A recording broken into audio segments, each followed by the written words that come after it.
Hey, okay, folks, how you doing? This is Colin. I'm sorry I'm running late. Had an emergency bathroom break. It's just things just running a little later than I expected. So I apologize for that. I will try in the future to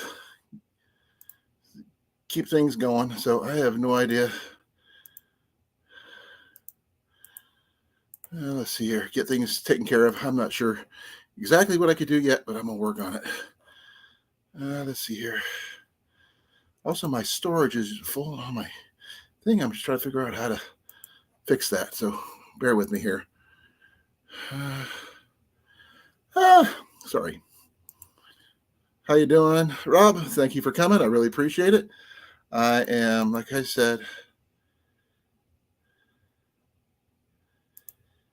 I'm trying to figure out where's my library. Okay. Select all, delete, delete. Okay, there we go. I got room. Okay.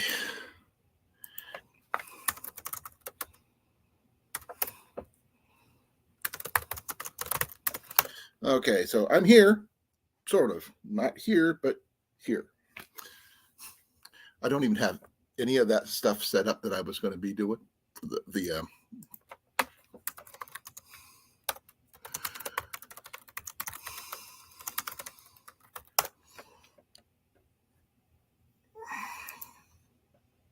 I just haven't signed in anything yet. I'm working on it.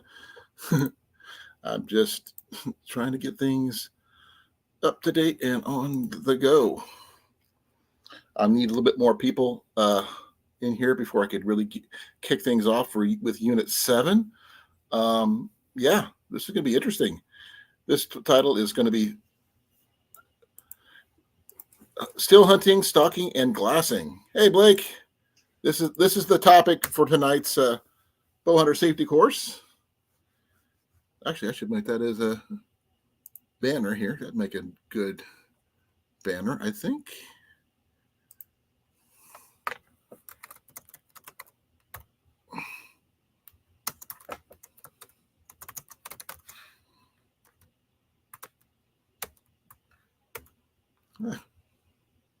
There we go.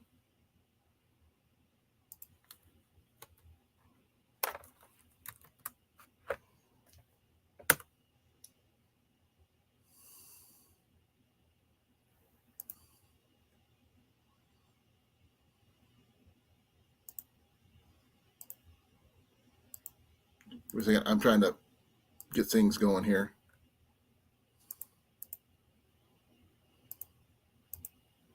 There we go.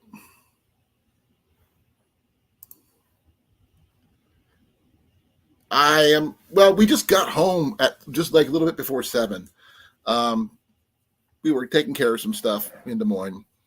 Got some last minute stuff that, we got to take care of before we get our van fixed on Saturday and some other stuff. So it happens. Been a bad week. Ended up in. Oh, are you okay?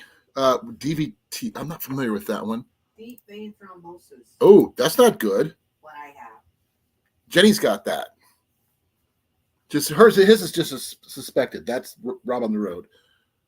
Thankfully, it wasn't. It took the last one. Mental well-being. Okay. Right now, Rob. Here's the thing. We could do the happy, happy, joy, joy dance if you wanted to, but I can't dance right now because of my freaking knee. But we could try to do something, a little bit more fun. Get your mind off it. Get ready for doing some hunting, that kind of thing. I even had an idea on the way home what to do with the idea scavenger hunt that Scott, SD Mountain Man, and I had been doing about the Watch Your Flea Market next year. I had an idea, just something that just come to me. I'll bounce it off you guys in a bit. You guys let me know if it sounds plausible, feasible, fun, even. But you got to wait and see. Molly, happy belated birthday to you, and also, as I said, happy belated to Jason as well. I'm sorry I wasn't here online yesterday. I just needed to take a day. Hey. Okay. I'm going to get some more people in here. We got 5 people in here so far. Yes. I'm going to get at least 8, maybe 6. Hey, we got 6 in here now. Cool. Blake, how you doing, brother? Thank you for coming. I want to see If you have any questions or anything like that, please feel free. But like I said, that tonight's topic is still hunting, stalking, and glassing. For those people who are wondering what glassing is, it's basically scouting ahead with binoculars to see what you're hunting. And we have a couple of cats here getting ready to do an all-around throwdown here. So if you hear a lot of growling in the background, that's them. They're not going to do it on my lap. Well, apparently they're going to try. Did you give them some of their treats? Yes, I already gave them treats. And they're still fighting? Weird. It always fights. Okay. Well, we lost one. Oh, crap. Okay, here we go. Let me get this thing set up, ready to go. Oh, yeah, I did put that in there, didn't I? Okay, we put this in present and yep. Okay.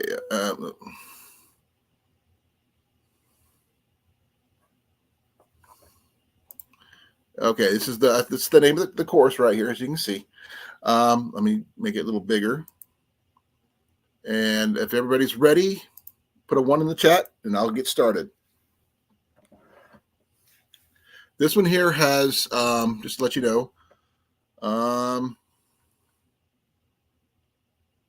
down here, I'm checking. Page 1 of 3, there's Unit 7 of 10, topic 2 of 6, page 1 of 3. What that means, no freaking clue. But we're going to find out. And we're going to go from there. Still hunting, stalking, and glassing. Still hunting, stalking, and glassing are various methods of moving slowly through woods and pastures or along trails, hillsides, and mountain slopes. All of these methods require patience and are usually most effective from the downwind side. In still hunting, you move slowly and deliberately until you spot game, before it spots you. Generally, the hunter will take a few slow, deliberate steps and then stand or squat motionless for several minutes while scanning all surrounding areas for game. Still hunting requires exact attention to details such as wind, sunlight, and weather conditions. In stalking, the game has been spotted and the hunter slowly and deliberately maneuvers into shooting range and position for an effective shot. Glassing is sitting for a long time at vantage points and spotting game from afar with binoculars or spotting scopes. After the game is spotted, you stalk it. Advantages usually provide the most effective methods for hunting big game animals, especially in the western United States, Canada, and Alaska, where a good deal of walking and spotting are required. Allow bow hunters to find more active wallows, scrapes, rubs, tracks, and other signs of game. Offer an opportunity to enjoy the scenic beauty of wild landscapes and animal habitats. Disadvantages: take a high degree of skill and even some luck to get into bow hunting range for an effective shot without being spotted. Movements alert animals. Require caution to avoid being mistaken for game by other hunters. Remember, when stalking an animal for a shot, try to establish your movement direction on a diagonal line rather than directly toward the animal. This is a less threatening movement pattern in the event the animal has spotted you. Glossary: glassing, spotting game at a distance from a vantage point or position. Stalking, the process of spotting and then carefully approaching game. Still hunting, a method of moving slowly through the woods and pastures or along trails, hillsides, and mountain slopes from cover to cover.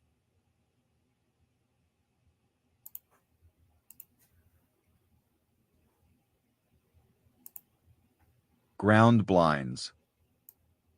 One of the most popular methods of bow hunting is using ground blinds. They can be as simple as a natural blind built behind a tree, bush, log, or rock, or as sophisticated as a portable enclosed camouflage cloth blind.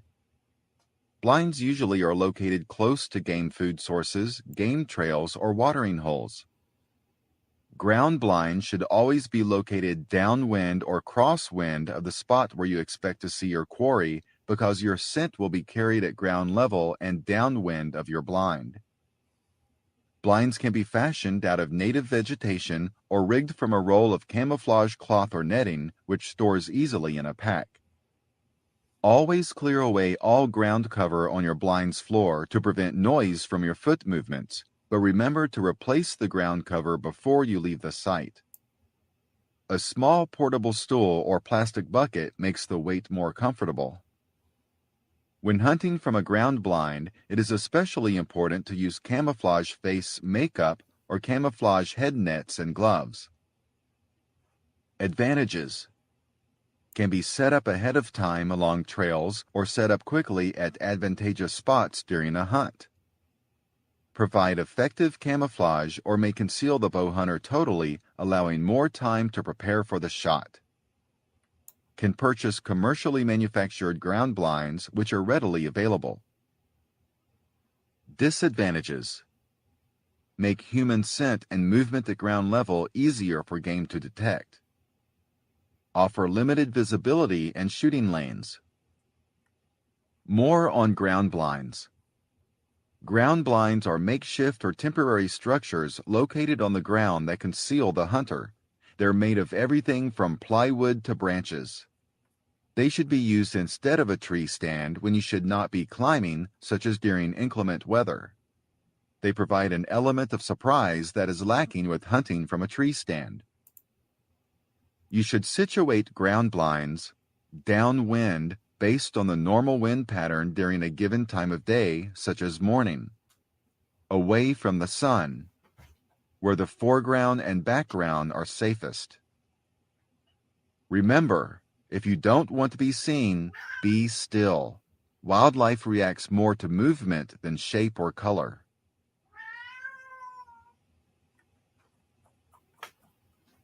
That was interesting.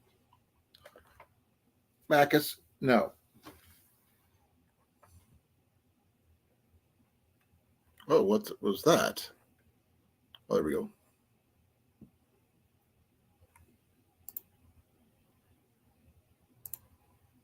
Pit blinds.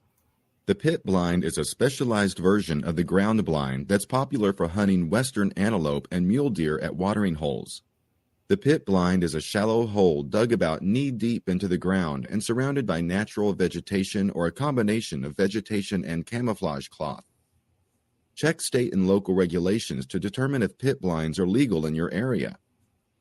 Special permission from landowners will be required before constructing pit blinds. It's the bow hunter's responsibility to return the blind site to its natural state after the hunt is over. Advantages: present a much lower silhouette than a ground blind.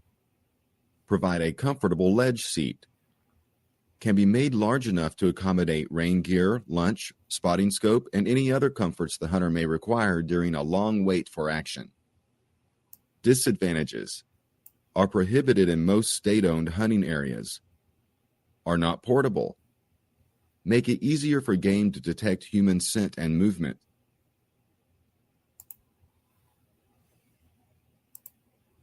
Introduction to elevated stands. By far the most popular way to hunt white-tailed deer and black bear with a bow and arrow is from an elevated stand. The most common type of elevated stand is the tree stand, a temporary stand placed in or against a tree. Tree stands have become increasingly popular in recent years with bow hunters and firearm hunters. While they offer certain advantages, they also have some drawbacks, including a degree of risk. Advantages: due to wider field of view, let you spot game sooner than at ground level, which allows time to plan for the best shot. Position a hunter above the animal's normal field of vision. Make a hunter's scent harder to detect and movement less noticeable, allowing a hunter to move more easily into a shooting position. Give the bow hunter a shot angle where the arrow exits lower on the animal, potentially creating a better blood trail to aid in recovery. Reduce the possibility of a hunter interfering with another hunter's experience. provide a better vantage point for viewing wildlife and enjoying the total hunting experience. Disadvantages: increased risk of injury from falling. Can be difficult to carry, especially large portable stands. Provide no protection from cold or wind. Give little room for movement, which adds to fatigue and increases the risk of falling. Make estimating distances and shooting accurately more challenging because of the downward angle. Cannot move toward game while hunting. Remember, avoid using permanent stands made of boards nailed or screwed onto trees. Permanent tree stands are eyesores that upset people who enjoy the woods but don't hunt. They also cause significant damage to trees and become unsafe after a short period of time because of weathering, rotting, and tree growth. In addition, big game animals recognize permanent stands as unsafe areas and regularly avoid them. Big game hunters prefer less conspicuous, portable models that they can move easily.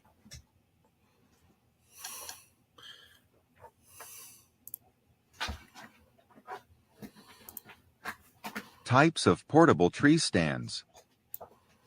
Most tree stands are commercially manufactured portable models that are designed to be attached to a tree near a game trail or game sign. The primary advantage of portable tree stands is that they can be positioned on a tree with a minimum of noise and in a short amount of time. Portable tree stands can be safe and environmentally friendly.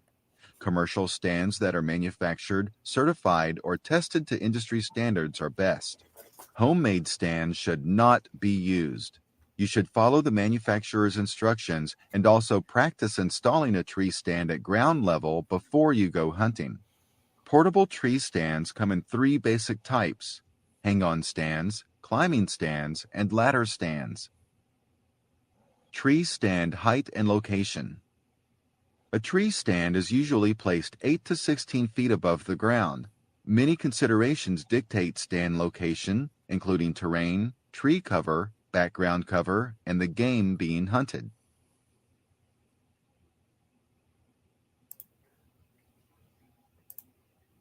Portable tree stands, hang-on stands.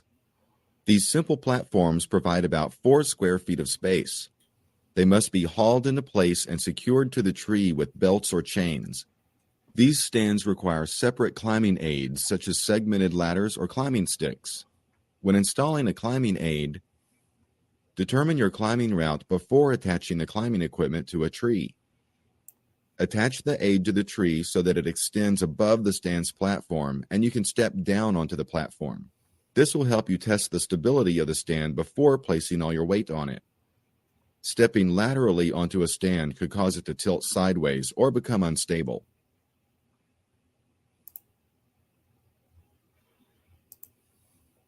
Portable tree stands, climbing stands. These platform stands are designed for trees with straight, uniform trunks and consist of 2 sections, which are also the climbing aids. A hunter walks the stand up a tree by moving one section with the hands and one with the feet. While on the ground, you must adjust the stand to allow for the tapering of the tree as you go up. When climbing, go slowly, take small steps, and always keep the 2 sections attached to one another with a tether. This type of stand is not suited for trees with shaggy bark, such as some pines or hickories, or for trees with branches between the ground and the desired elevation. Never use these stands on trees covered with ice or snow.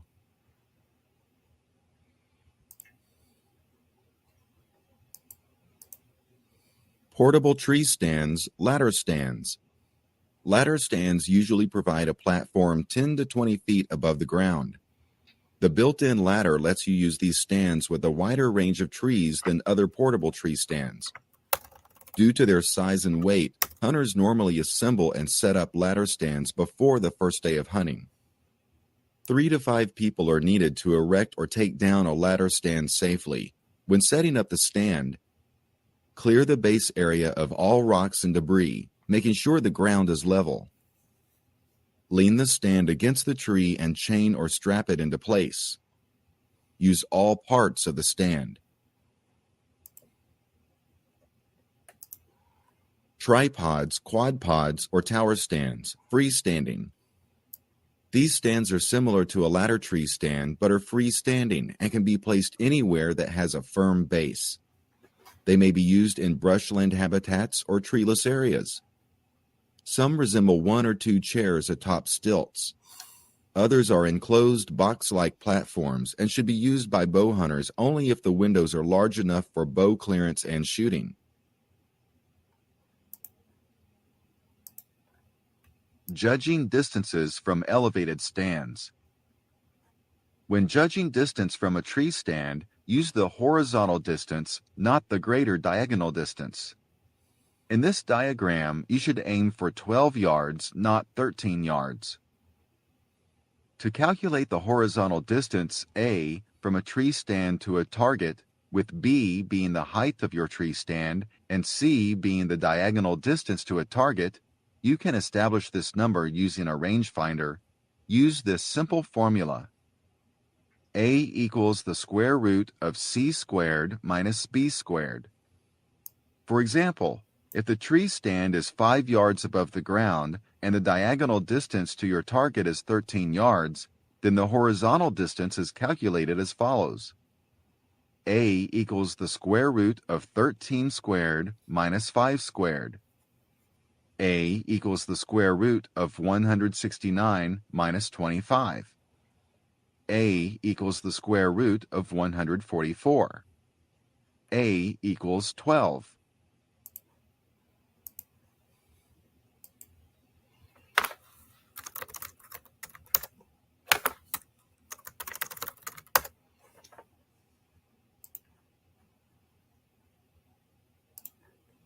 Protect against accidental falls. Merely climbing into or out of a tree stand or other elevated platform to hunt puts you at risk. Long hours spent waiting in a stand, as well as poor hunting techniques, can lead to accidental falls. To protect yourself, use good judgment and follow these recommendations, always putting safety first. Purchase a commercial stand that is manufactured, certified, or tested to industry standards. Read the manufacturer's instructions and watch the video that accompany the stand. Review this information each season before using the stand. Contact the manufacturer if the instructions are missing or confusing. Share the information with anyone else who uses your stand. Always use a fall arrest system, FAS, that is manufactured to industry standards and includes a full body harness. Attach your FAS to the tree while at ground level and keep it attached throughout your hunt, from the time you leave the ground until you get back down. Use a tree stand only during daylight hours.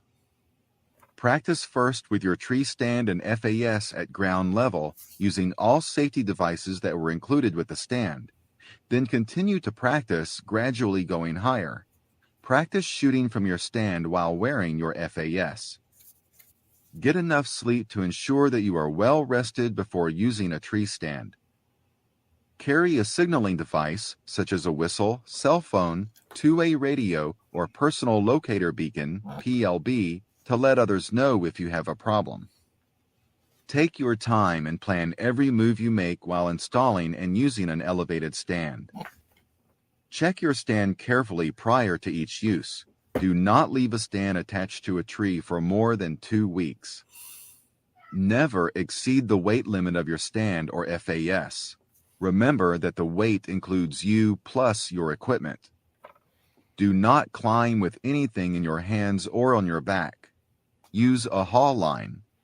Raise and lower all hunting equipment on the opposite side of the tree from your climbing route. Fall arrest system components. Always use a properly fitting FAS that includes a full body harness while climbing a tree, installing a tree stand that uses climbing aids, and hunting from a tree stand. When using a ladder stand, attach your FAS to the tree and tighten the tether as soon as you reach the top of the ladder. Make sure your FAS includes these components. A full body harness can be the vest style of full body harness. A lineman style belt, used when climbing up and down the tree. Tree strap, goes around the tree. Tether attaches the harness to the tree strap. A suspension relief strap provides a loop to stand in if you fall. Single strap belts and chest harnesses do not meet industry standards.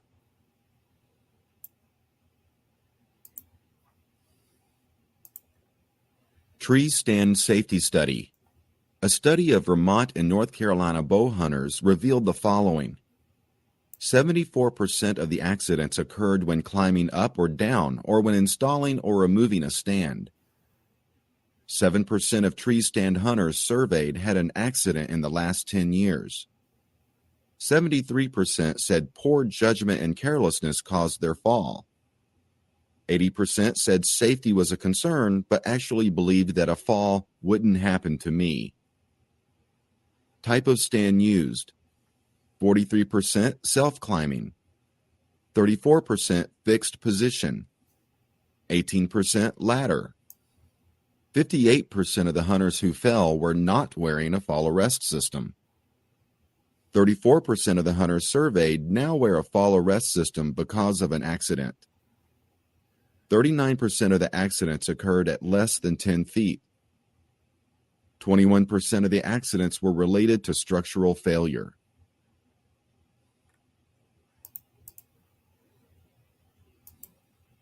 Inspecting and preparing stands.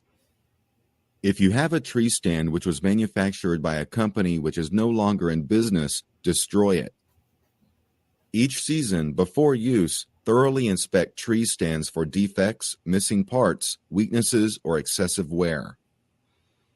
Be sure to read and reread all instructions and warnings provided by the manufacturer. Be sure all bolts are tightened. If you discover frayed ropes, straps, or worn chains, contact the tree stand manufacturer for replacement parts. When needed, paint a stand with rust-proof paint and apply it well before the season starts to allow time for the new paint smell to diminish. Test stands for squeaks or noises and lubricate them with graphite powder, vegetable oil, or other odorless oils. Use coarse grid strips to improve traction on stand surfaces. If you leave a stand for any length of time, especially on public lands, use a padlock and chain to prevent theft. Never loan your tree stand or allow anyone to use your tree stand unless they read all warnings and instructions and you can teach them how to use it properly with a fall arrest system. Selecting a stand location. Place a stand in an area where game sign indicates food, travel, water, wallows, breeding sites, or other places where animals appear to congregate. Consider multiple stand locations, taking into consideration elevation, topography, and prevailing winds. Use a tree stand only in daylight hours, positioning the stand to avoid sunlight that could highlight the profile of your body. Use a tree large enough to cover your body outline. Place a stand no higher than necessary. Select only trees that are straight. A trunk leaning toward you can push you out of a stand when you stand up. Never place a stand in a dead tree, in a tree with large overhanging dead limbs, or on or near utility poles. Place a stand on the back side of a tree if the terrain rises in front of the stand, if there is little cover, or if the prevailing wind often switches direction. Place a stand to the side of a trail or travel route, but within your effective shooting range. Locate the stand downwind from the animal's expected route. Never place stands on fence lines or near another landowner's property. Clear shooting lanes for unobstructed shooting opportunities. Use a small pruning saw or clippers and nip off only what is necessary. It's best to have someone guide you from the stand as you do this. If cutting isn't permitted, tie back the branches and brush with dark-colored cord. Select more than one hunting spot to avoid overhunting one location. Remember, as the height of the tree stand increases, the size of the kill zone decreases because of the steeper shot angle. Video: Preparing to hunt from a tree stand.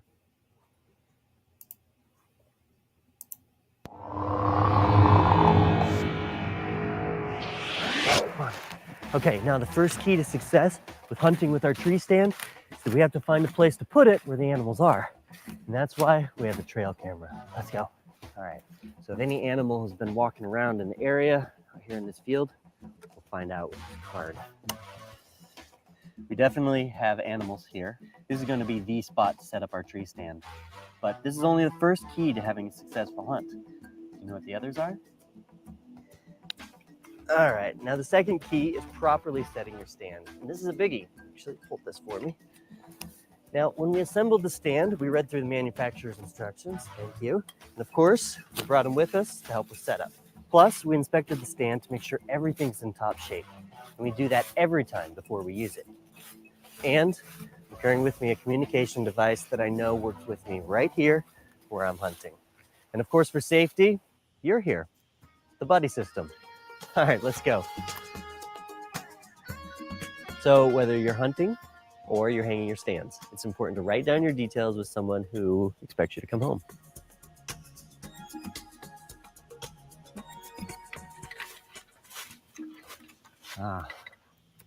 Homemade stand. Look, you're better off using the real deal because they meet approved safety standards. Let's go. Okay, so we know that this is a hot spot. But what tree do we pick?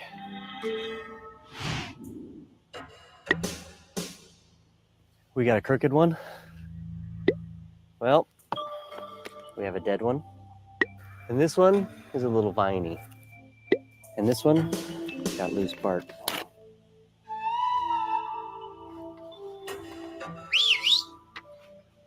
Oh yeah, you're right. It's a nice straight one, and it's within the size limits of the stand that we're using.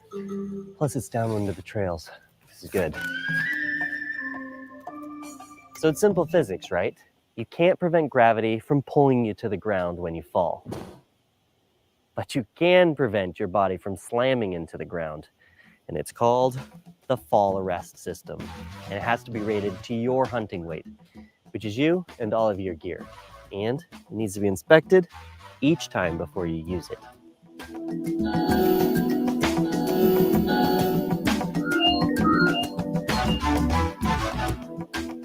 All right, so here's the big question.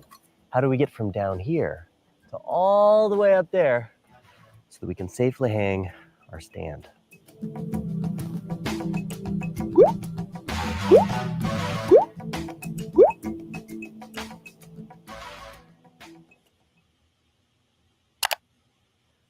No, nailing in steps like this is not a good idea. First, it damages the tree. And secondly, they can pull out while you're climbing. Try again. No. Okay, screwing in steps like this is not a good idea. First, it damages the tree. Secondly, there is the potential that they can pull out. So try again. So climbing naturally, it's not a good idea because you're risking life and limb. So try again.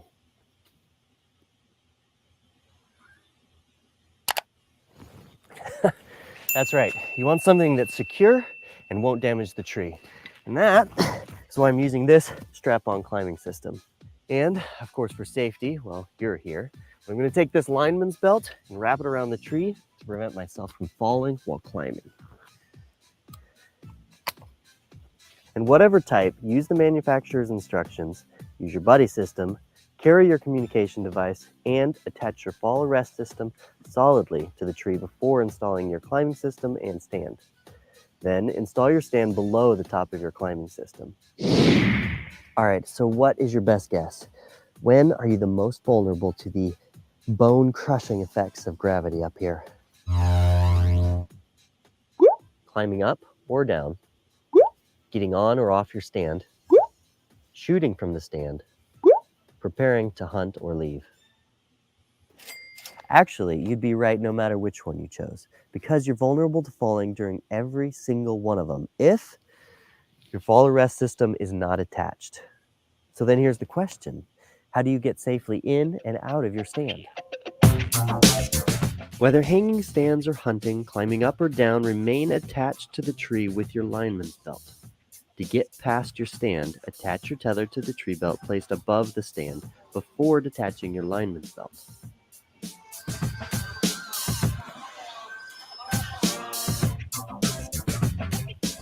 Once you're in the stand, readjust the tree belt so there's no slack in your tether when you're sitting.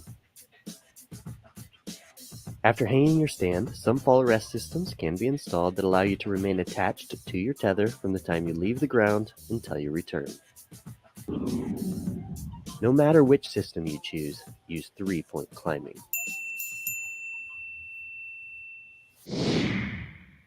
This is our gear elevator, and with that, I think we're all ready for a hunt tomorrow.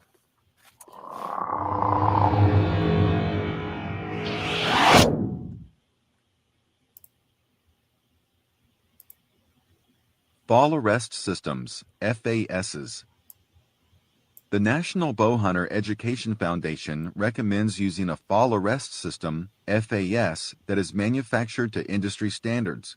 Carefully read and follow the manufacturer's instructions for proper use of your FAS. Also, follow these safety guidelines. With an adult present, practice adjusting and using your FAS, including the suspension relief strap, at ground level before hunting from an elevated stand.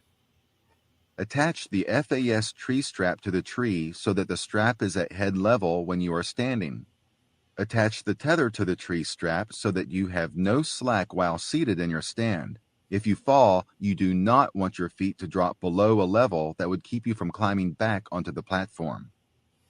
When climbing into or out of a tree stand, always use 3 points of contact with your hands and feet. Keep a firm hold on the climbing system as you enter or leave a platform, and don't let go until you are certain you are secure. If you fall, do not panic. Your FAS will hold you. Signal for help. Get back onto the platform as quickly as possible. Use the suspension relief strap to avoid suspension trauma if you cannot get onto the platform or the ground.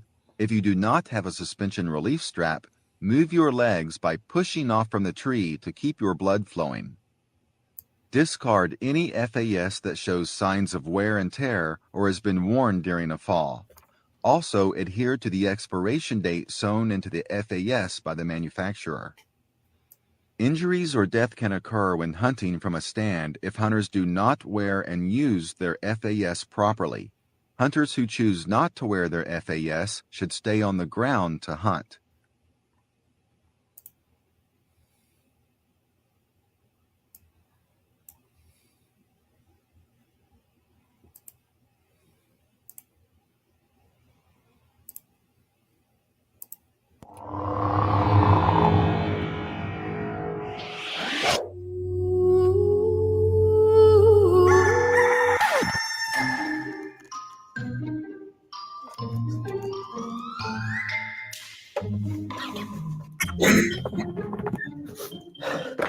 Binoculars, license, breakfast, on call. Oh, right, my cell phone.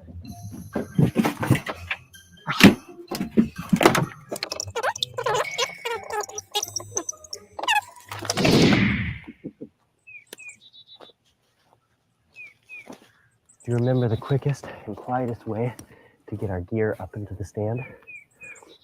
No, it's the haul line. Okay, little help here.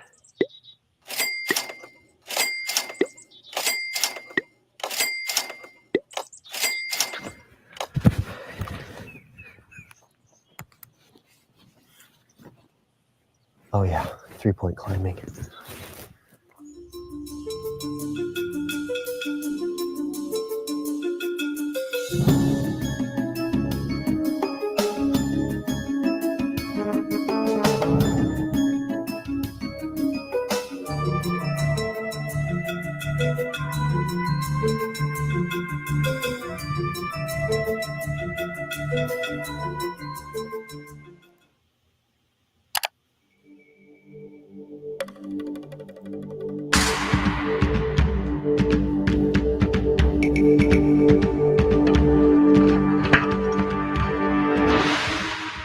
Oh, wow.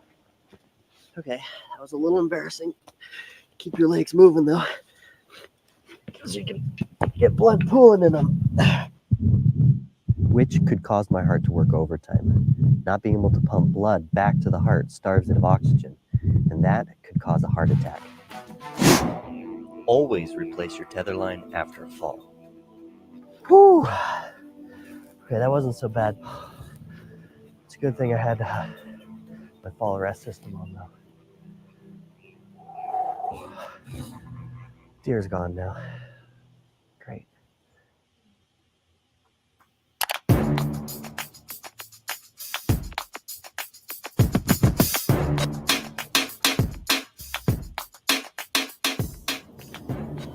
The horns are kind of crooked.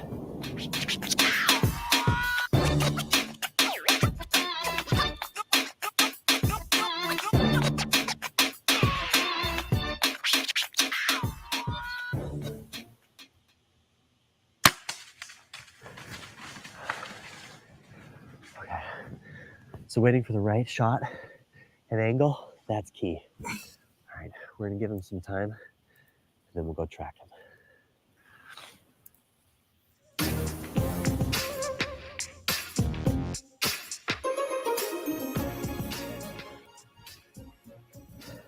So you know when you've had a successful hunt, that's when you can do this. Hey honey, I'm coming home. See, using tree stands can be safe when you follow this simple advice. Then you can hunt safely for years to come.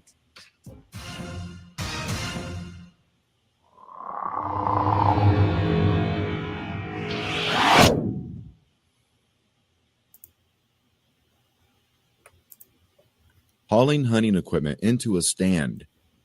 Never carry your bow and arrows up or down the tree with you as you climb. Always use a haul line of heavy cord attached to your stand to bring up your bow, arrows, and pack, or to lower them prior to climbing down from your stand. Before attaching the haul line, put the arrows in a covered quiver and secure the quiver to your bow. Tie a loop on the end of your haul line. Pass the loop between the bow's limb and the bowstring. Hook the loop over the limb tip or the cam or wheel of a compound bow. Make sure the arrow fletching points down as you pull your equipment up and points up as you lower your equipment. After you have tied the line to your bow, place the bow away from your climbing route so that you won't fall on sharp arrows if you lose your footing. Slip the end of the haul line through your belt. Leave it untied so that it can pull free if you fall. Put on your FAS, secure yourself to the tree, and climb to your stand. After you are in the stand and secure, haul up your hunting equipment and untie the haul line.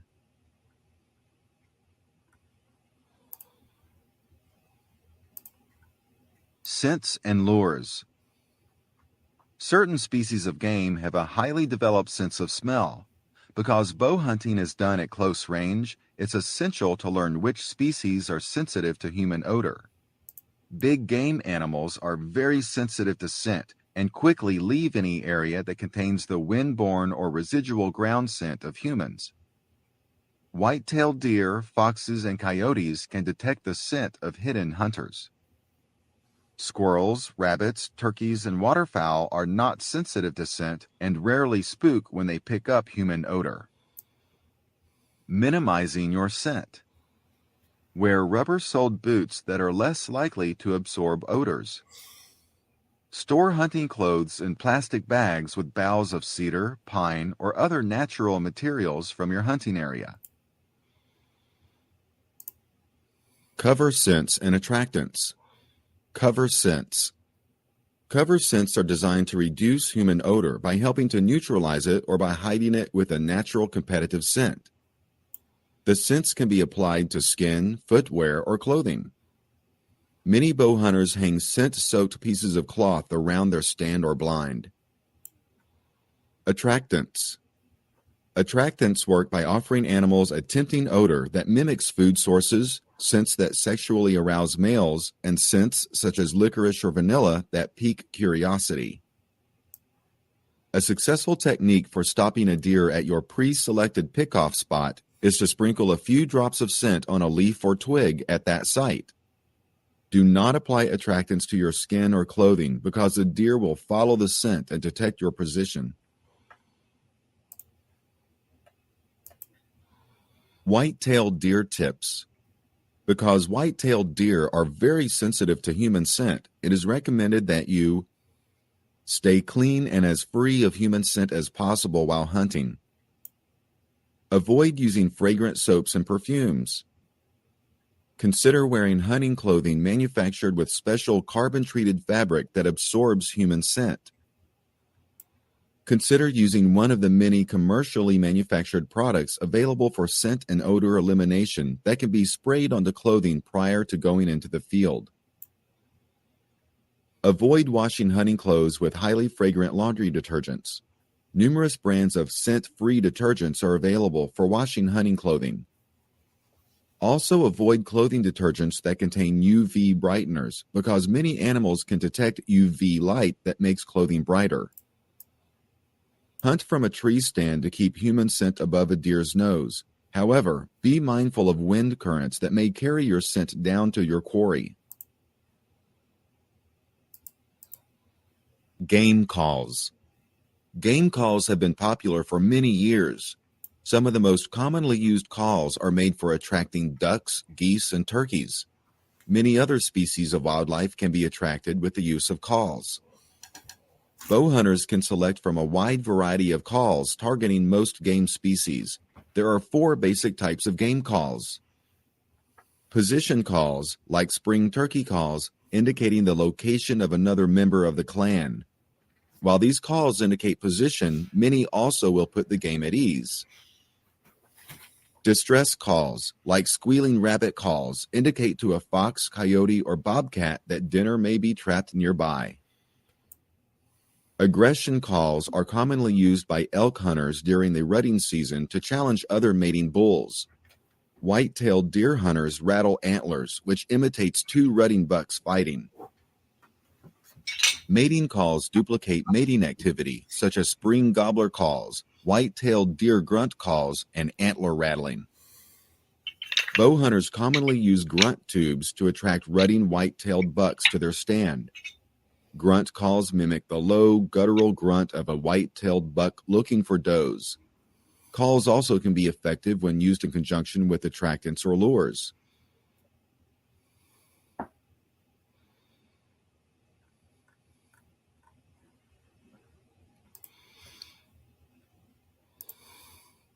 Decoys. Decoys are artificial models of game used to lure animals toward a hunter's position.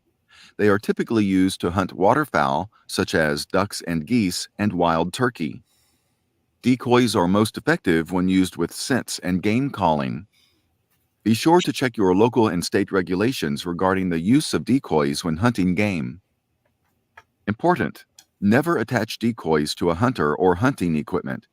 Never hunt near an area with lifelike decoys.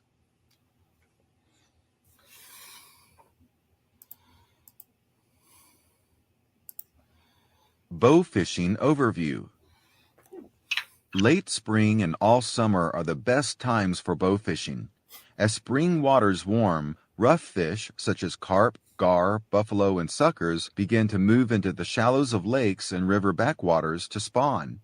Check your state or provincial regulations for shooting hours, equipment restrictions, license requirements, and legal game. Special challenge. The primary challenge of hunting fish underwater is compensating for a phenomenon called refraction. Light rays bend as they enter water, making fish appear to be where they aren't. You must aim lower than a normal sight picture to hit your quarry. Practicing on underwater targets will help you find the correct aiming point. Glossary. Refraction. The bending of a light ray when it passes at an angle from the air into the water.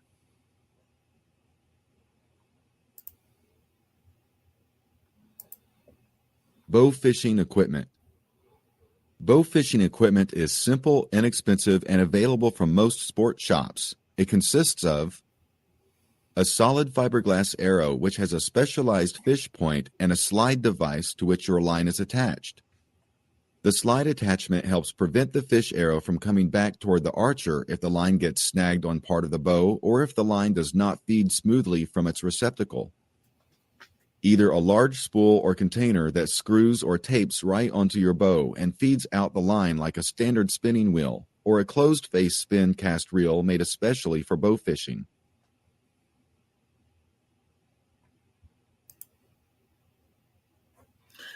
Okay, that's the end of Unit 7. You're ready for the quiz.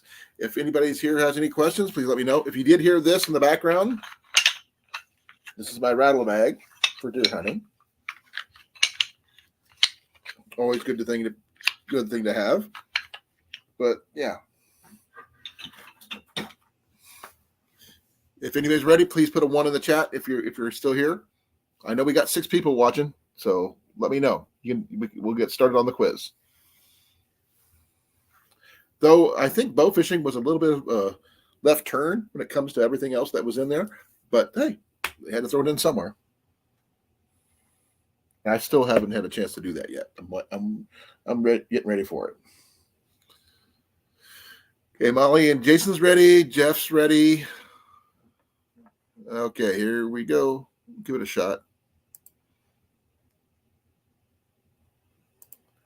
Question 1. In stalking, what signals the hunter to slowly and deliberately maneuver into shooting range and position for an effective shot? A, game has been spotted. B, game is moving behind cover. C, game has left tracks. Or D, game is heard moving.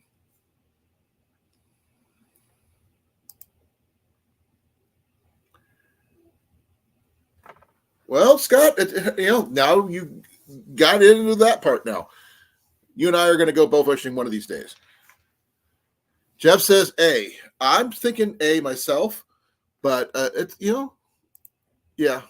Because without, being spotted, you can't see the game moving behind cover, but you can hear them moving, but you won't be able to see them. So I would say A. Scott, what do you think? Molly and Jason say A. By the way, Scott, I have some ideas for you to run by you about the Watch Here thing that we discussed before. Some additions that might be interesting. But I'm going to say A. What do you guys think? Yes? No? Let me know. So I'm pressing A, and I'm going to hit enter and see what happens. Here I go. Clicked. Question 2 of 10. What is an advantage of ground blinds for hunters? A, shelter from the cold. B, room to lie down and rest. C,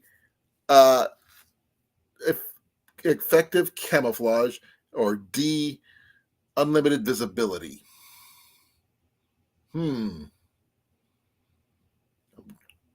between C and D on that one.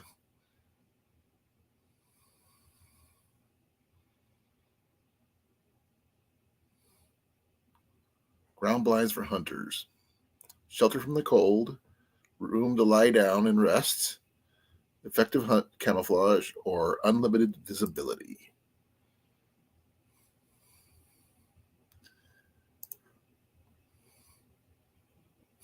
Jeff and Scott say A, cold. Molly says cold. Okay. I'd never thought about doing it. I was going to say unlimited visibility, but okay. Let's go with A and see if we can see if that's the answer on that one. Question 3. What do hang-on stands require? A, separate climbing aids. B, extra support. C, large trees. D, 3 people to assemble. I changed mine to C. Oh, okay. Sorry, Jeff. I already pushed A on that one. But yeah, because that one was a little tough. But extra support. Okay. Molly says extra support. Jeff says, what is A again? Separate climbing aids. Scott, what do you got? I'm curious. I was thinking about 3 people to assemble. But extra support's a good one too. We got a B, we got an A. Scott, what do you got? Let me see. We got a B and A.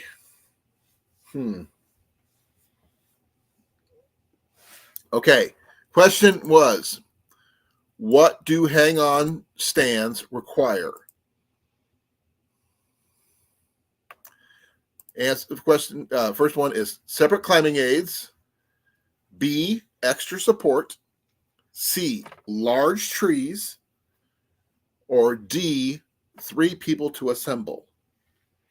I was, under the impression that the ones that have the steps and stuff That was supposed to be for my is supposed to, reason you need the 3 people. But so it's going to be cross between extra support and 3 people to assemble. I mean, large trees are always going to be a standard. Blake says C. Scott says climbing aid. Molly says B. So extra support or climbing aids. So we got a B for extra support, an A for climbing aid. That's 2 of those. 3 for climbing aid, and 1 for large tree. So basically, it's like anybody's game on this at this point. Okay, let's see what I got. I like B because it just sounds right. I don't know. We're gonna find out.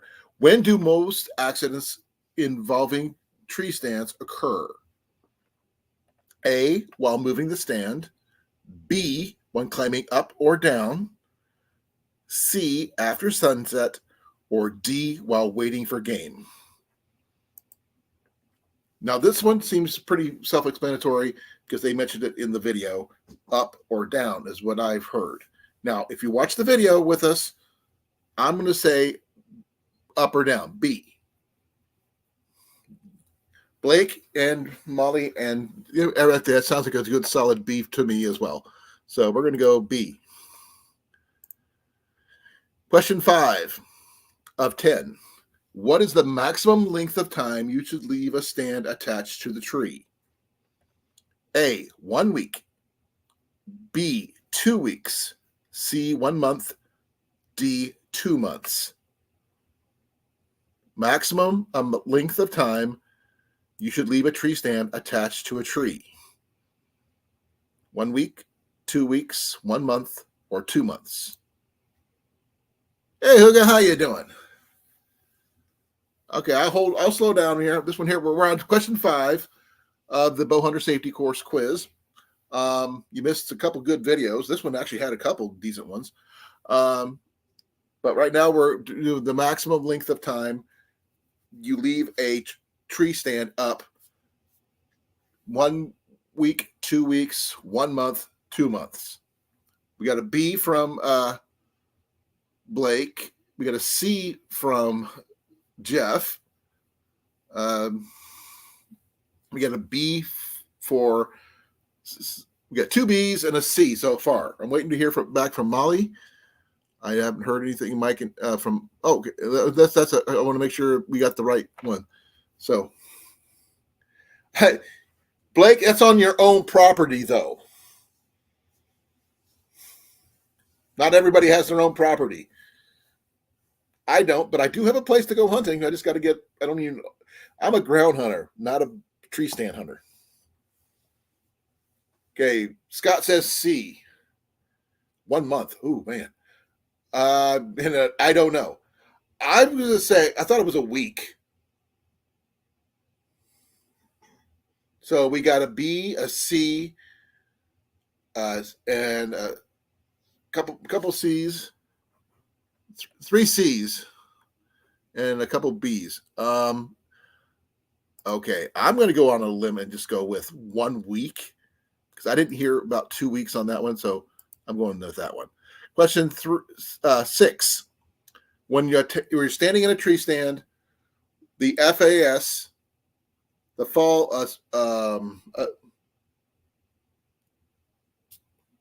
arrest system stops you from falling. Tree strap should be attached at what level? At head level, ground level, below the platform, level with the nearest branch.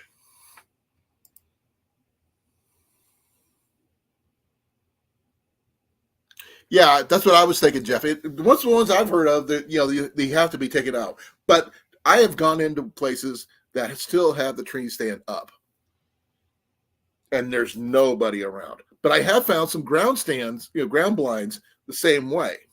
So it's just a matter of what's going on. I've actually run into just plain abandoned ground stands, and don't think that they were abandoned, because these things were overgrown with weeds and everything else.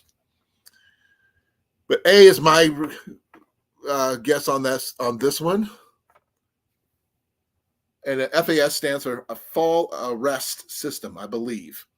We use them, something similar to that at the warehouse where I work. We go on machines. So very simple. We got 2 A's. Yeah, they also very territorial about their spots too, Jeff, which I don't agree with. But it is what it is. But we've got 2 A's. Blake, Scott, Molly, what do you think?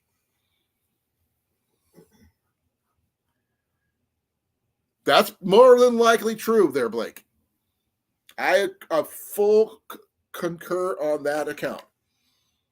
Okay, we got all A's. It looks like a good one on that one. So we're going to go with A on head level. Next, question 7 of 10. Where would you want to place the bow after you've tied a haul line to it? Directly below your climbing route, which is A. B, near the tree's drip line, whatever that may be. C, away from your climbing route. Or D, underneath the elevated stand. Yeah, I agree, Scott. They do that sometimes.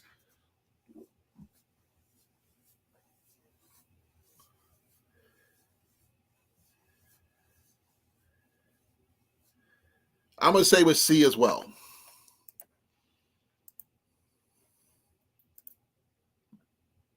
Question 8 of 10. What is a successful technique for stopping a deer at a pre-selected spot?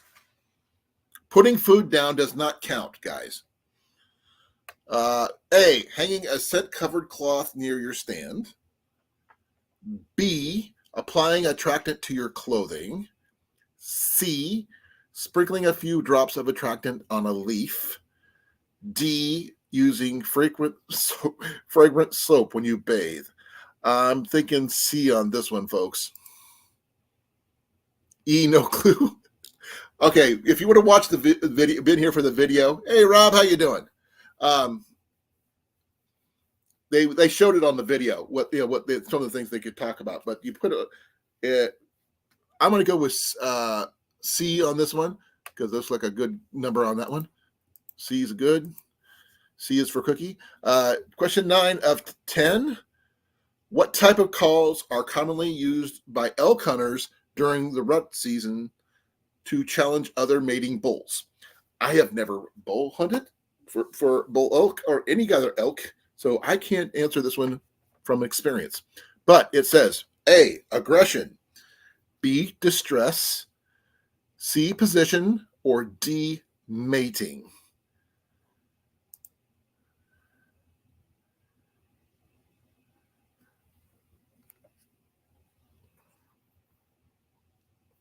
Hey, CR.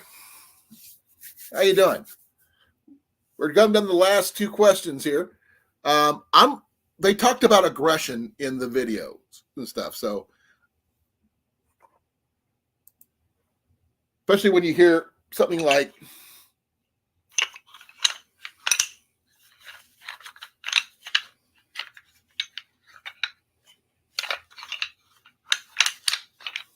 that's an aggressive stance.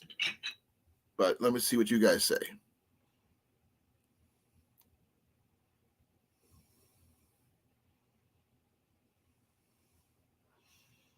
So everybody else is saying C. I'm going to say A. What do you guys? I mean, it's an aggressive stance if you ask me. But if I'm wrong, I will have to retake the whole thing. Oh, now here's the where it gets into bow fishing, folks. This is like a total jump to a different topic, in my opinion, but it is a part of this section. Bow fishing rigs have what type of arrow point? A, shape. B, ferrule. C, fish point. Or C or D, fletching.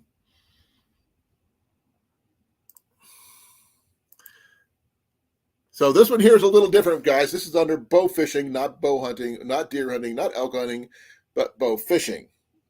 Why it's attached in this little section, I don't know, but it's here. B from Jeff. Okay. What is a ferrule, by the way, folks? I'm not really familiar with that one. I'm going to have to look that one up.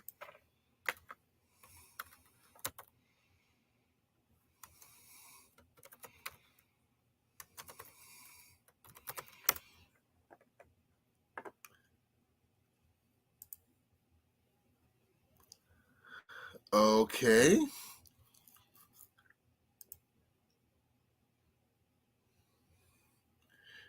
So ferrule, I mean, I looked it up, and it is a point for fishing, but it does say fish point too. So I mean,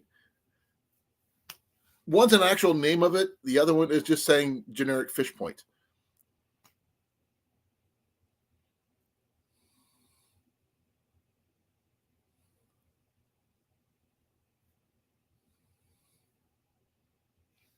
Give me a second. I haven't even got to Facebook in a bit.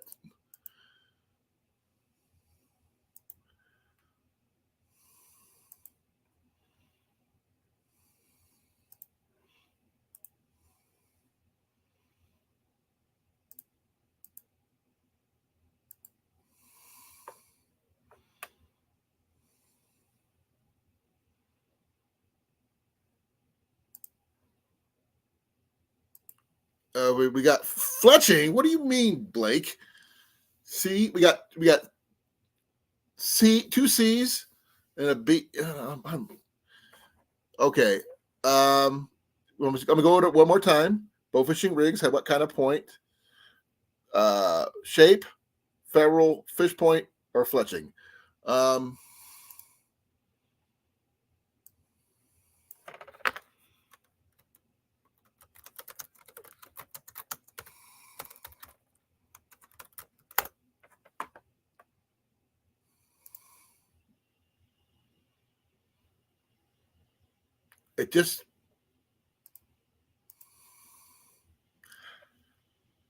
It doesn't really say. I'm gonna just. Oh man, bow fishing point. Fishing point. Okay, let's go with that. Last question. Oh, that was the last question. Oh no. Oh no, I got to redo it.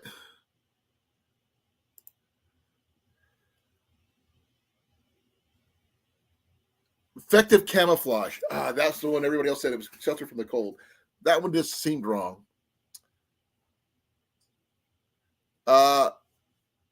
Extra support. Nope. Separate climbing aids. I should have took with that one. 2 weeks. So you guys were right on that one. So I'm gonna study this section a little bit more and see if I about taken. I am gonna try to jump ahead a little bit and retake that particular stand. So I'm gonna go. I'm skipping the reading part because I'm just gonna go back and try to take that one again. But I have to have an 80% or not or more to pass this one. I'm sorry to say, but that's a long way to go.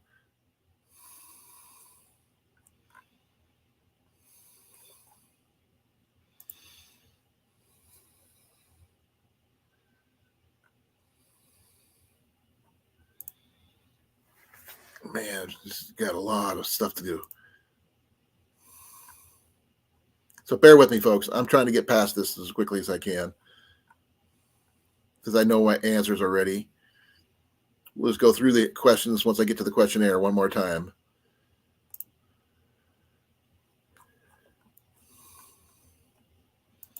In case anybody's missed the questions, they can re-ask and all that stuff. There is 2 videos in this thing. That was the first one right there. Just passing it really quick. And there's another one coming up as well. Come on, get going. There we go. That's the second one right there. I don't know where we're at right now. We're at 4 6. So we got a couple more sections here to go. Attractants, there's that one.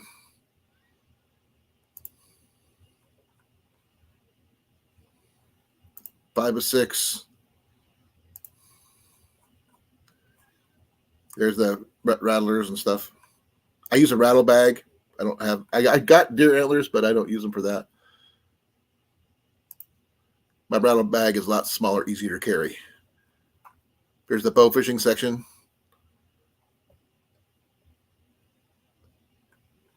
We got that one right. So there we go.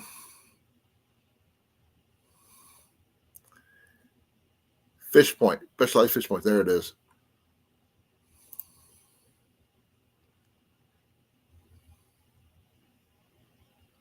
Oh, I did pass. Okay. I guess that's it. There we go. Oh, man. Oh, that's good. Well, it looks like we passed with that one, but that's 70%. But we went back and redid that real quick.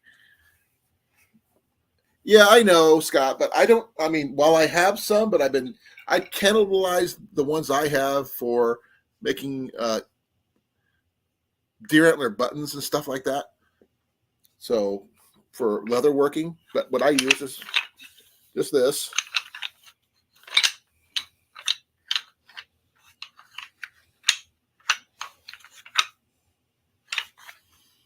So this works really well.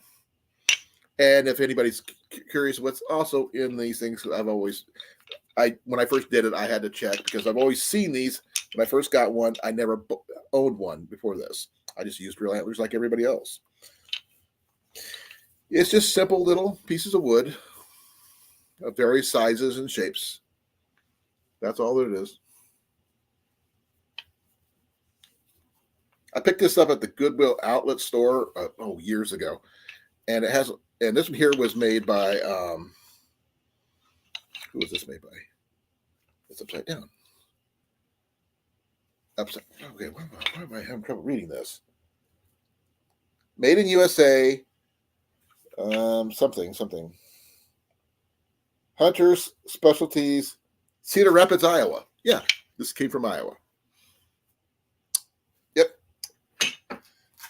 Now, I've got my hunting tips and stuff over here next to me here, so I use a lot of stuff for like blunts for ground hunting because I hunt a lot of small game because it's just less than a pain in the butt to do. But there it is, that.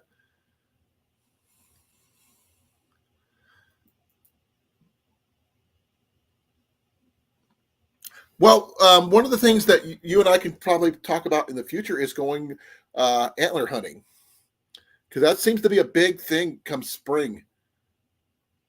Late fall in the spring for people who are not hunting for deer, but they're picking up antlers is just a thing. But you got to get to them before the squirrels do. By the way, Scott, my idea that I was going to run by you. We were talking about doing the watch your bug out bag thing. What if we do a camp out situation? We get our gear during the day, we get a campground section place and camp. We do a catch and cook type situation, camp overnight, and then that kind of thing. But that's my idea. Yeah, shed hunting. That's the word. I don't know why I was blanking on that, but that's it.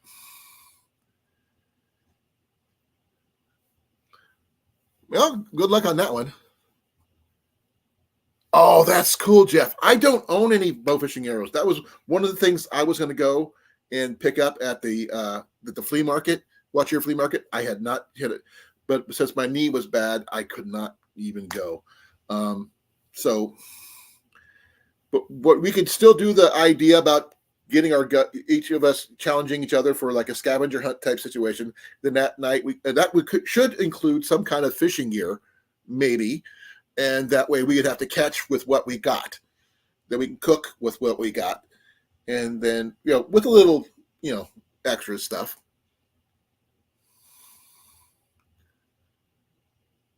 No, shed hunting's good for anything, Hooga, not just for hunting.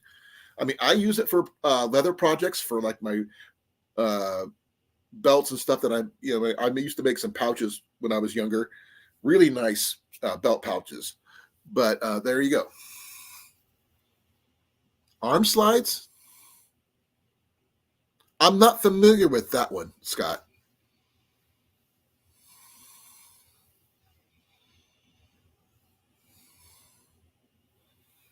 But if anybody wants to come up, the link is still at the top of the chat. Please feel free to come on up. I mean, yeah, there's so much stuff I got ideas for. But I came up with the idea about the overnight cook thing because I figured if we're going to be here, we can hang out some more. I should get into a camp, overnight camp thing going and go from there. So having a budget for what we're going to do, where we're going to go do it, it's got to be from that area because that way we don't have to travel very far. And it shouldn't cost too much. It could be expensive. So camping is a lot cheaper than a hotel. There's that. Yeah. Oh, yeah. I have some friends who use them for drawer pulls, door pulls. I think Blake uses them for flint napping, I believe. I think he mentioned it once. If he's still here, Blake, let me know if that's what you use. I've seen multiple people, bushcrafters, use them a lot for flint napping and other things like that. Myself, like I said, I just use mine for things. I've actually seen people use for actual buttons for clothing and stuff like that, which is really, really freaking cool. A lot of my buck skinner friends do that.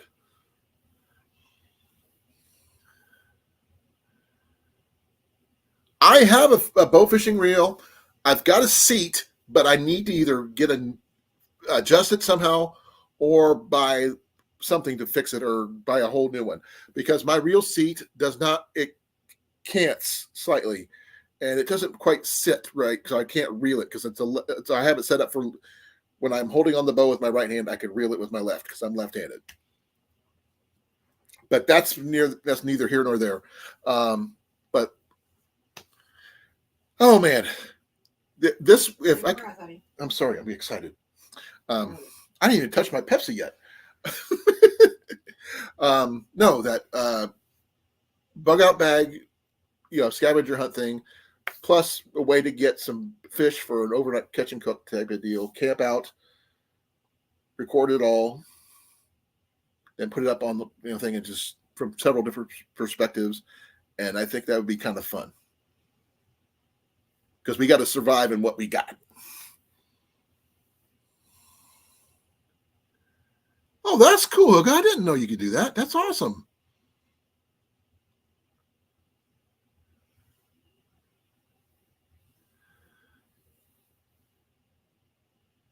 I've seen those. My bow fishing reel, if I can remember where I put it, I think it's right here next to me here. I picked this one up last year or earlier this year at the Watch Your County Flea Market for $5. And this one here is a Zepco 808, sorry, Zepco 808. It is a beautiful, beautiful bow fishing reel. This was a salt fishing reel, which they could be used the same thing. I just got to change out the line and get my proper reel seat for it because the one I got was a really cheapy one I got off of either Wish or something like that, and it doesn't fit in my bow quite right.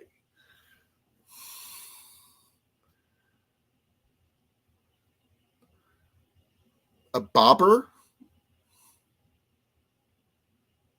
Okay, I'm a little confused, but okay. I'm sure you guys will help clarify it. Let me see if I got my rest of the bow fishing set up here. Give me a second here. Oh, yeah. Here's my real seat, but when I attach it to my bow, it's cockeyed a little bit. I'm not sure why it's cockeyed, but yeah, it does work with this thing. It's just somehow I've got to figure out a way to adjust it because I got to be able to use it when I crank this way.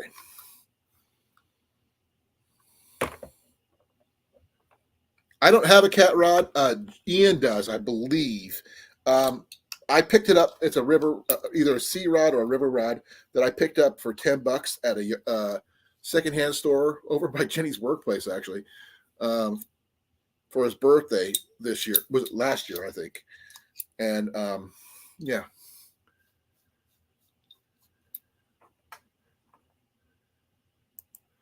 Oh, okay, I don't know anything about flint napping.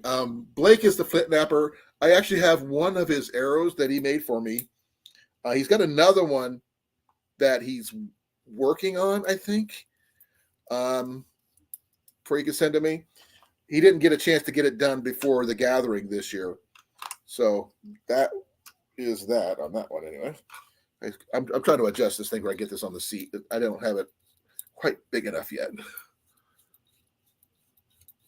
Well, thank you, Hugo. Well, we're doing our best. We have a very diverse skill sets. My skill set mainly is archery related stuff, mainly traditional stuff. I mean, I was a traditional archery instructor for over 20 years at Renaissance fairs and other places. But there's what a bow fishing reel set up for my way. I've seen the bottle feed ones. I've seen the round weird reel ones that just you got to wind it this way. I just don't want to deal with those.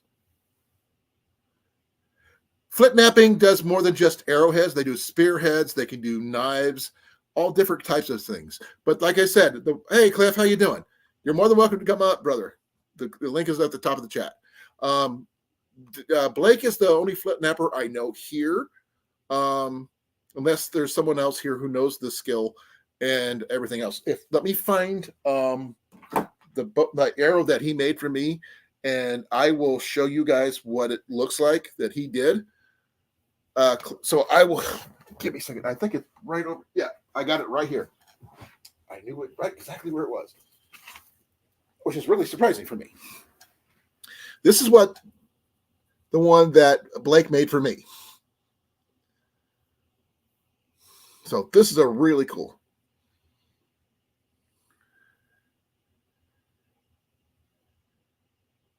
Yes. You need to have it strung to your bow, then you wax it. It depends on what kind of wax. Do not use just in any candle wax, though. In a pinch, that will work. I've seen a lot of people use a lot of different things in a pinch that would work. I've seen people use lip balm. But I use traditional bowstring wax. I will go through my kit at a later date, and we'll discuss that later about, maintaining bows and things like that. I don't have my bows in the other room at the moment, but I will set everything up using my survival bow, which is in my truck, and I'll show you that as well. Yeah, Blake. I don't know where Blake's at. I think he's out napping somewhere. I thought that was a good pun, but that's okay. But yeah, I would have shot this one, but this thing here has got a wart from hell. Take a look at that. This is real turkey feather, 2 fletch. It's got the sinew wrapped. This is palmetto stem, and this is real flint, and it looks like pine tar right there. Pine pitch glue. It is fairly sharp, actually. Not, razor, but enough. But this is too warped for me to shoot, and probably very light for the bows that I use.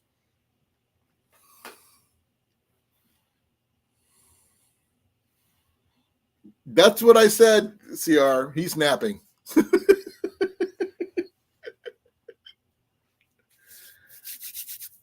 Yeah, I mean, I could possibly straighten this out, but I don't know what, because it's pretty flexible, as you can see.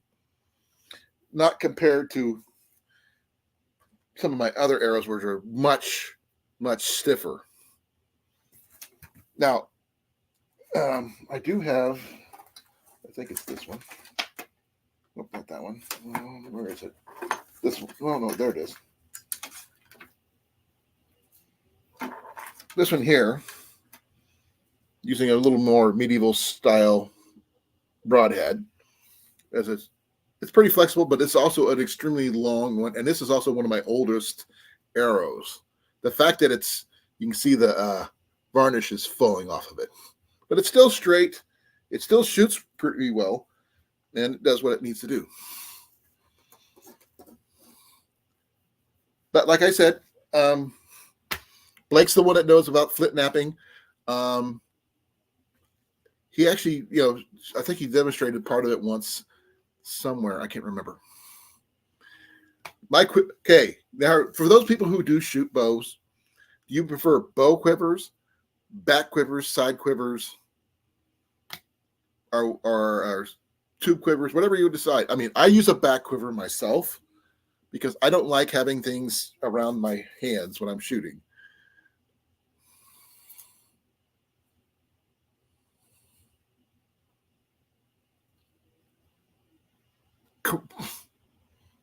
Okay, I'm not familiar with that word there, Cliff. But I will put the link down in the chat if anybody wants to come up. We can just, do discussing about arrows and tips and stuff like that, and flint napping and other things. Just, we got plenty of time. I'm going to crack my last Pepsi here. So here we go.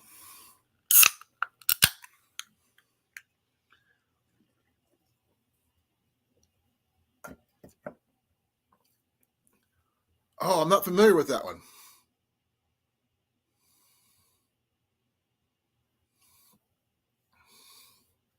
My niche is archery stuff. That's about it. Welcome back, Molly. I do have several different, types of arrows that I use.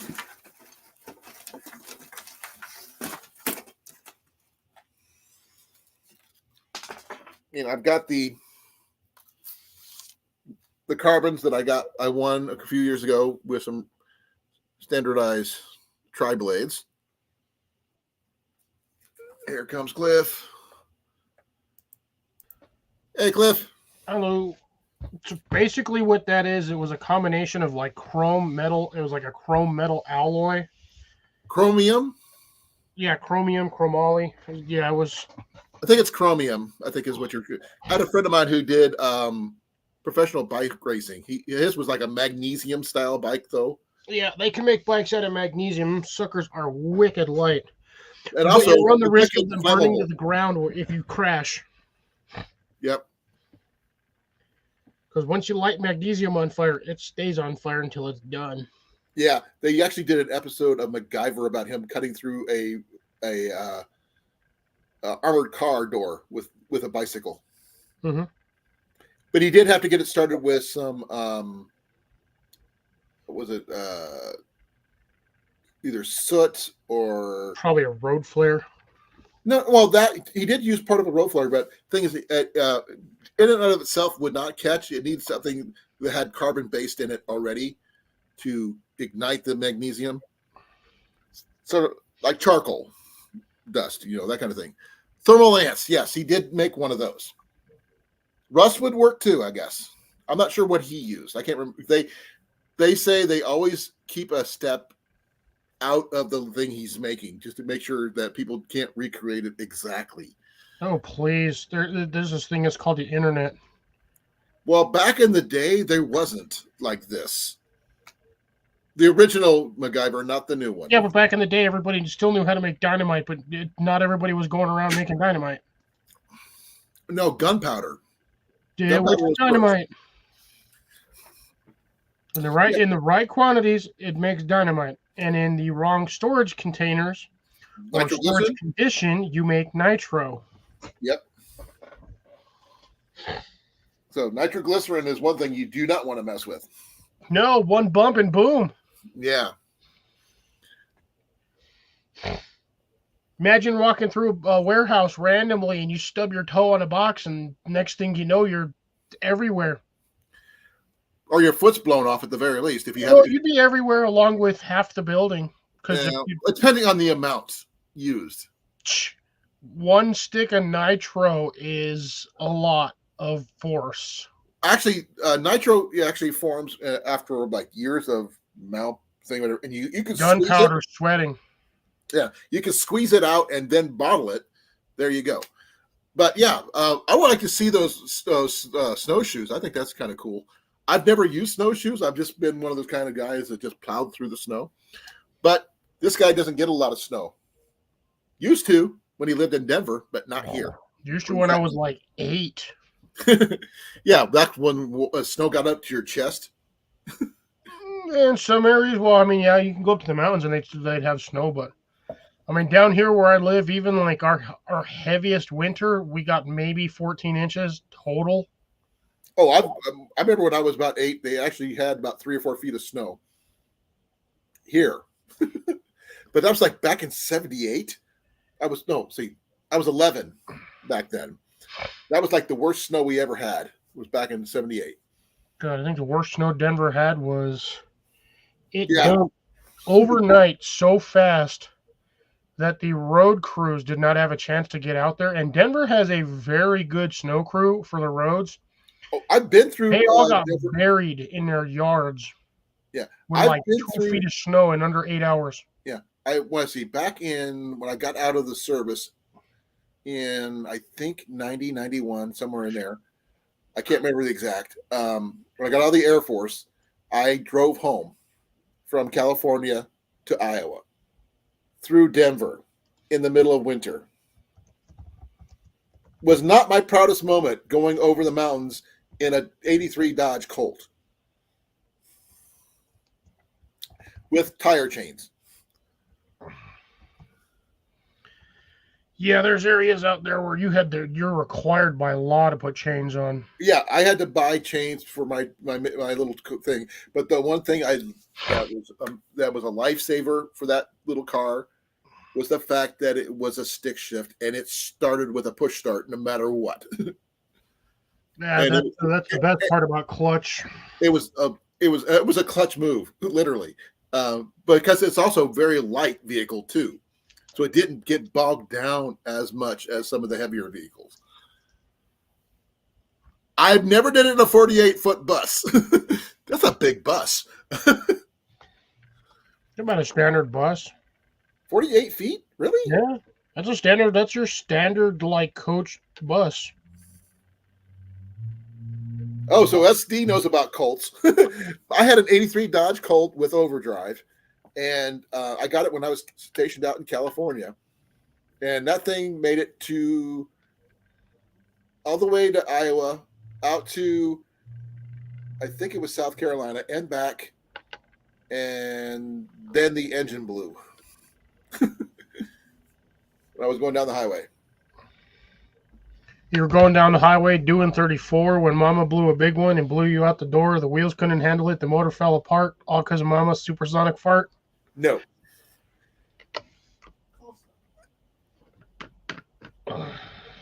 Okay, I'll take a look at it there, Jeff. Give me a second. I have my thing up real quick. Okay, that's actually pretty easy, Jeff. I just took a look at the picture. I have replaced fiberglass nocks for fiberglass arrows before. It's a simple glue-on knock, not too difficult to do. That's literally all you do. Yep. Glue it on to the end.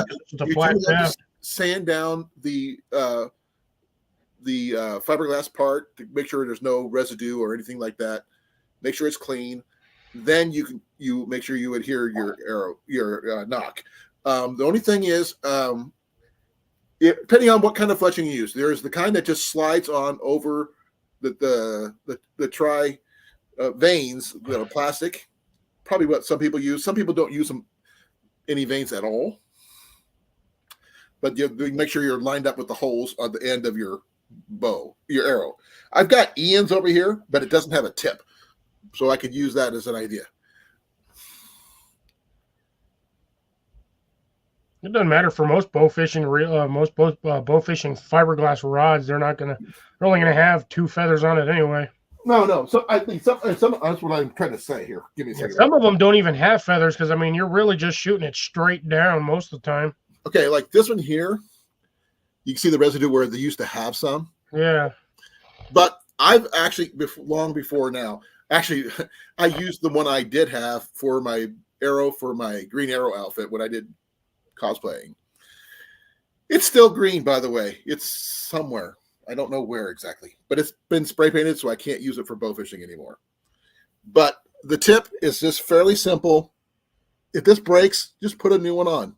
It's not that difficult, but you do have to, some of them do have holes here where your strings can go through, or like some of them have the slides that you attach it to. So I don't know, this one's an older model, so I can't tell you if this one had a slide or not. Oh, actually his was probably right there. Or this one had the little 2-finger things that came out the side. Yeah, that was that's his fish prong. Yeah, but it was missing the tip and the fish prong. So this whole thing needs heated up and removed and replaced. But the rod itself is nothing wrong with it. Just clean it up and Should be able to find an arrowhead that threads right onto it. Well, the thing is, if you're going to replace the prongs,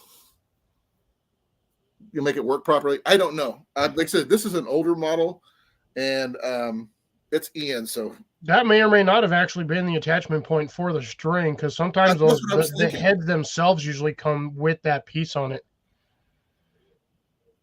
Yeah, the slides. I've seen the AMS slides. I just have to.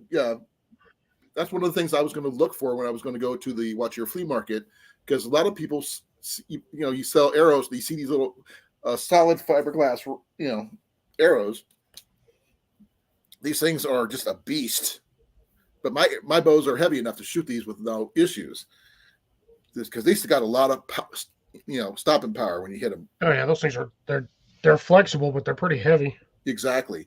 But like I said, replacing the nocks are really simple. Just you cut off the excess knock that's left, and then sand it down. Then you put your glue on, put your new tip on, and there you go. That's all there is. They don't use index nocks on these, what I gathered, because a lot of the ones are just plain same all the way around. This is the kind I would use for when I go use my 4-fletch, which I'll show you guys in here. Most of the time nowadays for fletching, the knock is just solid shaft. You don't have that taper on them anymore. Well, see, here's my 4-fletch, right? It's the same thing.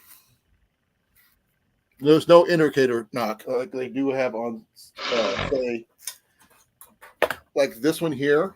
Well, that one actually doesn't. I made sure I didn't get in there. Let's see, which one is it? Missing a feather on that one. Oh, it's this one. This one here has an indicator knock. See right here? That way is what to tell you when you're reaching back, you know which way is the cock feather, which is this one. Also tells you the size of the shaft that you need to stick it on, because it says 11:30 seconds. Well, all of them are, with the exception of these right here, the carbons. And these are 400 grain. I need to get them stiffer and heavier because these are too light for my bows. Remember, folks, you heard it here, folks. Here first. He needs it stiffer. Yep. Hey, JJ. Hey, Jay, how you doing? J and J and J and J. Pathfinder had slides unclear. I did not know that. I did buy something. Operative word was had. Well, do they still have the slides though? Probably not. That guy goes through a lot of stock real quick. Well, I did buy let's see here. That's Self-Reliance Outfitters, right? Yes. I did buy my new cup and stuff from them, but I'm not sure what kind of archery stuff they have. They got the bow fishing tips, but they're the ones that fit into like the carbon arrows. But that's it. And it looks like they're on sale right now for $1.50 a piece. So you can turn any regular aluminum or carbon arrow into a bow fishing arrow for $1.50.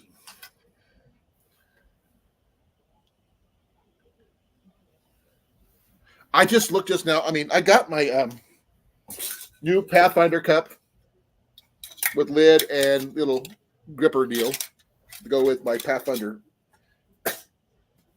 bottle, so that's cool. But I've seen their bows that they don't have any other bows, which really sucks. I mean, I wish they did carry archery stuff other than just that part. Yeah, but remember, he's not an archery store. No, I mean, he does do survival gear, and he does show some takedown stuff he picked up himself personally, of bow hunting with gear that he's, as part of his, setup. And that's the unfortunately, I mean, other than what was the one guy who did that? Oh man, it's been a while since I watched his videos. He's the one who got me onto the my survival longbow. But but mine I had the special order because it was left-handed, and that's makes it really tough because, as Cliff knows, left-handed gear is hard to find. If you're calling, I can shoot left and right, but the thing is, I'm dominant left. But I do have another issue that's coming up that I have no control over. I have a cataract in my right eye, so it's slowly going dim. put a dog in there, get rid of the cat. Huh? Never mind. I didn't hear what you said. That's what I said put a dog in there, it'll get rid of the cat. Nah. It just slowly, they said it's clouding over like a headlight does after a while, like where it glazes over. They said they can fix it, but they never say when they're going to fix it. When you can't see out of the damn eye and it's too late. Well, good. Like I said, but I'm left eye dominant normally, but I can switch eyes when I used to. Hey, Mike, how you doing, brother? Big Mike, little Mike, one of the other Mikes. Which Mike are we talking about? Because I keep forgetting. Big Mike. Oh, that's Big Mike. Catfish Mike is not here right now. I did send an invite to him. Now, which shotgun are you after there, Scott? Oh, I think it's his 410 survival shotgun that he's got on for self-reliance, but that's his coyote shotgun.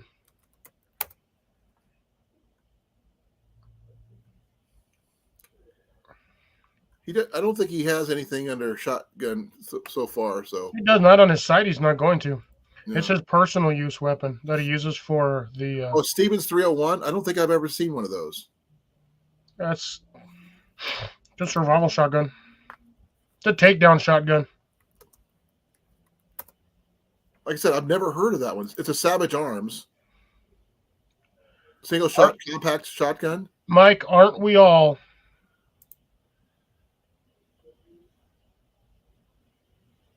Huh? Mike is racing for his official day of decay. I said, aren't we all? His birthday? No, day of decay. His final moments on Earth. I'm assuming that's what he means because I'm thinking that it sounds like a birthday type of situation. The Savage one. Let's see, what is that one? There's a 410 version and a 20 gauge version. Ugh, I hate freaking Mall Cop. It's a terrible movie. Which one? Oh, Mall Cop. Paul Blart, Mall Cop. Oh, I've never been a fan of that. I do not like that guy either. He is. No, well, Kevin James when he did Here Comes the Boom, much Oh, even I better. thought that was garbage. Hey, better than Paul Blart any day. Oh, I guess he is talking about his birthday.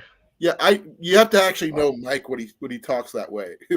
I know him personally.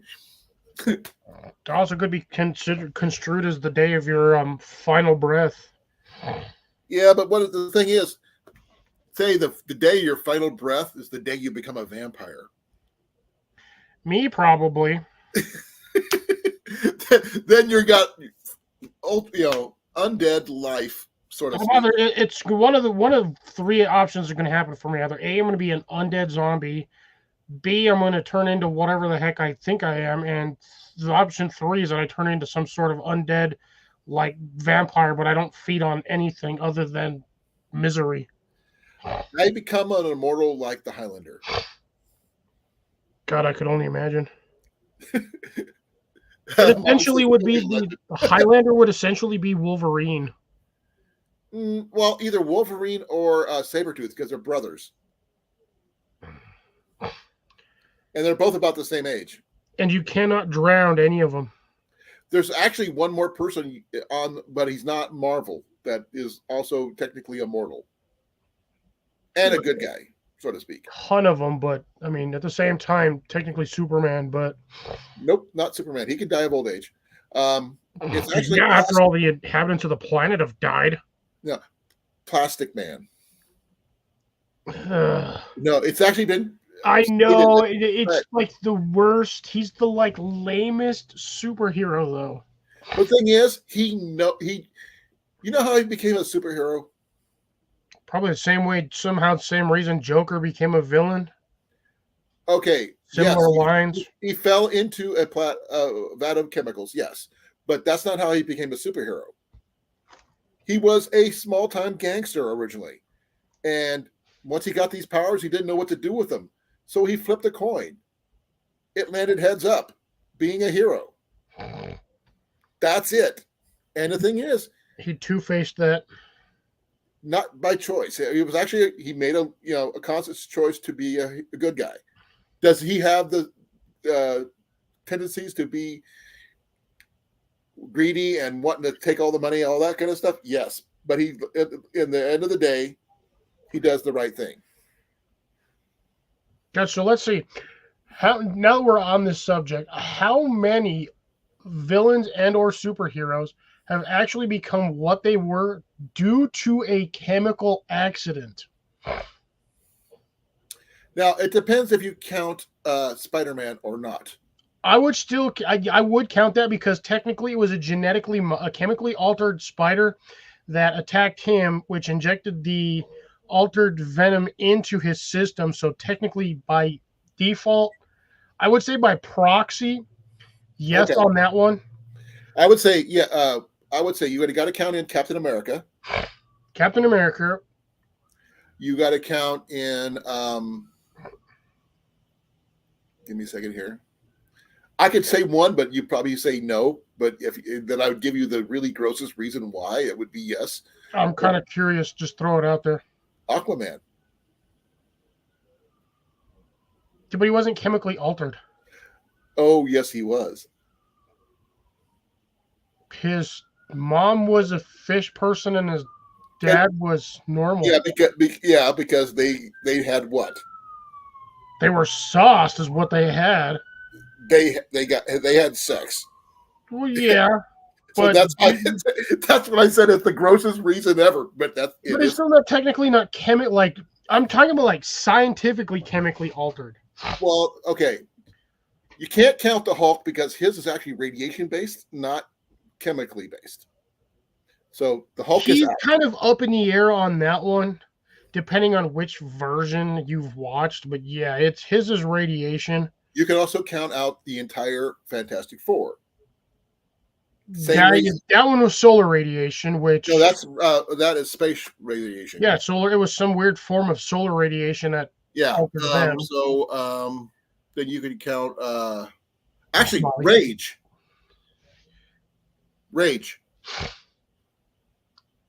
He was the 13-year-old who became the really big, strong black. Here's where he wears the mask. Oh yeah. His was chemical rated. Daredevil, actually. Yep. He was an amalgamation of all the X-Men, technically. Daredevil? No, sorry, not Daredevil. No, Daredevil lost his sight due Right, to to the chemical chemicals. reaction. And it was that caused him to give his abilities. I can keep this going. It's just like the thing is, I'm not a Marvel fan, but I know Don't you watch like either Marvel or DC? I Like, prefer at all? DC. DC's my favorite, but because I like superheroes that don't have superpowers. Yep. She-Hulk, you got Bane. Bane is technically chemical. No, technically, you can call She-Hulk, yes, because she had a blood transfusion from her cousin, the Hulk. Technically, that's chemical. In order to save her life or something like that. Yeah, she was in a car accident. Yeah, it's So yes or no on that one? that one's like a 40-60 split, or could be a 50-50 split. I mean, but yes, technically that She-Hulk would have been chemically altered. Okay, so then you would also count in MODOK, but he's a villain. Oh my God, MODOK. Let's not talk about MODOK.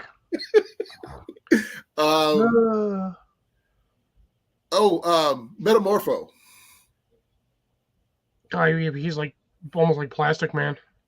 But he's all chemicals, but he was created chemically.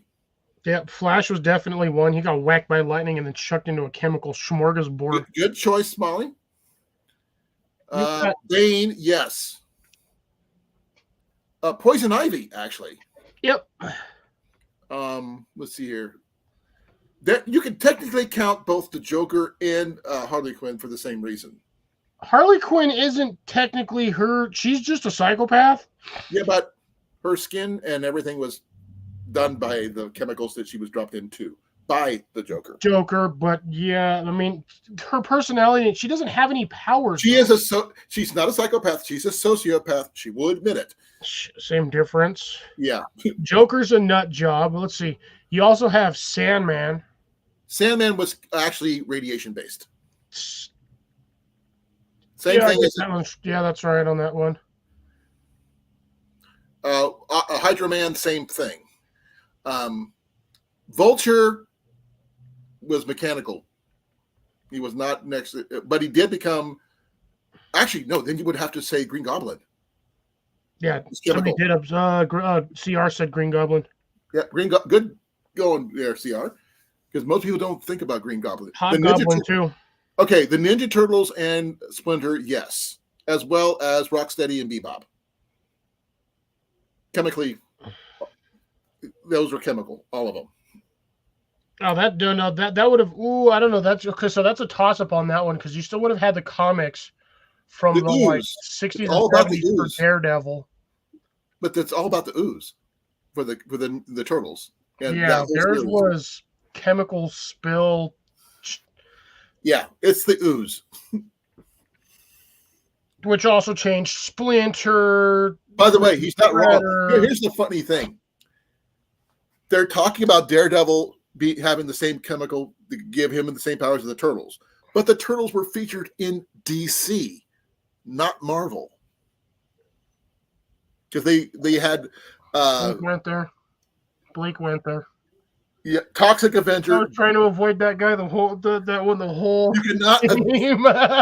Toxic Avenger and his whole crew on that one. I know, Boo Man. Here comes Molly and Jason. There you go. You can say hello now. Okay, now. Hello, everybody. Hey, Jason. How was your guys' camp out? Pretty good. I was just getting done putting all the stuff away, storing it away, getting stuff cleaned up. Boomhauer. Dang old Bill man. Okay, let's see here. What other? You guys didn't ask me what my favorite. You're not talking about favorites. Well, or preferred. We're doing chemically based superpowers, or for villains or heroes. No, I meant between DC and. Yeah, which one is it? Marvel or DC or both? Monarch. Or it could be Dark Horse. Monarch. Monarch's a good choice too. not as followed as much, but still not bad. I'm not. Man, that's followed around the world. Yeah. Not as famous as my Green Arrow. Sorry, I love Green Arrow. But let's see here. Everybody loves Godzilla. Godzilla. And Mothra. Godzilla was technically chemically based. Deadpool. Deadpool, no. Yes and no on him because he was actually already a mutant. They just activated his abilities. But they injected his DNA. That's not technically. Is that Deadpool was the result of the Weapon X project. Yeah, but the thing is, he cannot make a mutant. He was already a mutant. No, they technically the Weapon X project made quite a few. They also altered and augmented one of the biggest, probably the second biggest dicks, and that would have been Logan. No, he is the biggest one. But no, Deadpool's top. Deadpool honestly is like by far like tiers above him for being a jackass. But the thing is, only thing that Deadpool can do that Logan can't is break the fourth wall. But Yeah, the have thing his head is, cut off and then come back to life. yeah, I wonder what would happen if he cut him exactly in half. Would he grow two? No, knowing Deadpool, he'd probably fall over, wiggle himself like a worm, and try to pull himself together, and then would somehow magically heal. Yeah, the thing is, they always showed in the movies, they showed him cutting his lower half being cut off and then growing new legs, right? What happened to the other half? Well, I guess if by that standard, I guess then that half is dead. Because he's the half, if the half that is growing the new partitions is attached to the brain and the heart. Yeah, so I guess the bottom half would be dead. Rocket Raccoon would definitely be possibly combination of mechanical and chemical. Combination of both. Same with the other three. What do you mean other three? Floor, Teeth, and what was the other one? Groot. The otter. I am Groot. No, what was the otter's name? His girlfriend? Lila, Floor, Teefs, and Rocket. Okay, they're all from the same experiment. By the High Evolutionary, right? Yes. High Evolutionary's whole planet. So that covers that. Yep, every creature on there. By the way, most people don't realize that that planet is a direct opposite of Earth in its rotation. So we're on this side of the sun, they're on the other side. We never see them. Yep. Geocentric orbit. Yes, I think that's what the word is. Winter Soldier, yep. Yeah, all the people who followed him in that program. Red Skull, technically, but technically also not, but at the same time, yes. No, same formula, different results because of the personality. Silver Surfer. Silver Surfer was not. His was actually magical. His was cosmic energy. Yeah, same energy that created the Fantastic Four. Except his was more concentrated.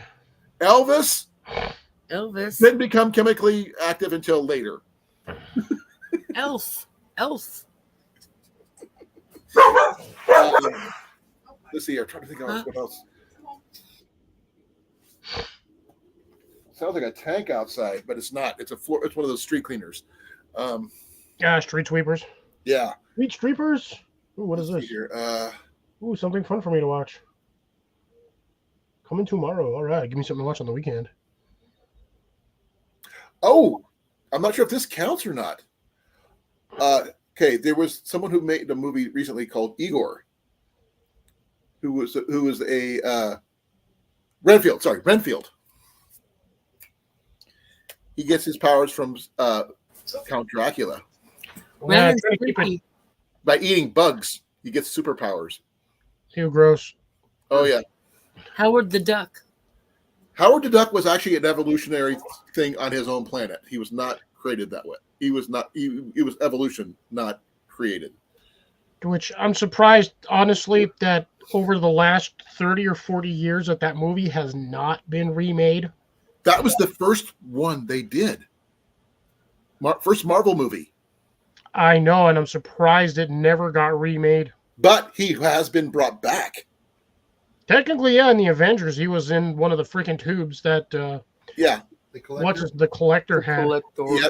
But the thing is, he's there drinking a martini with the collector at the end. And he's also talking to Cosmo at the end. He's like, or no, he was who was he talking to? He's talking to one of them, and he was like, Cosmo was there. Let him, no, he was Cosmo talking to the collector. He's like, Yeah, how can you just Collector let and him Cosmo. lick your face like that? Yeah. But his was evolution, not, he wasn't created that way. I want his couch, though, so I could travel through time. Let's see here. Trying to think of other ones that were created that way. Chemically, that's actually pretty tough. Yeah, wait, and again, we're limiting this to Marvel and DC. Okay, this is going to be old school. The Wizard got a hold of some heavy water back in the day. He was like the Flash, but not as fast. But one of the things that did, he allowed him to run over 60 miles an hour or faster. But he aged faster when he did it. I thought that was a $6 million man. Yeah, the $6 man. He was mechanical. Same thing for the Bionic Woman.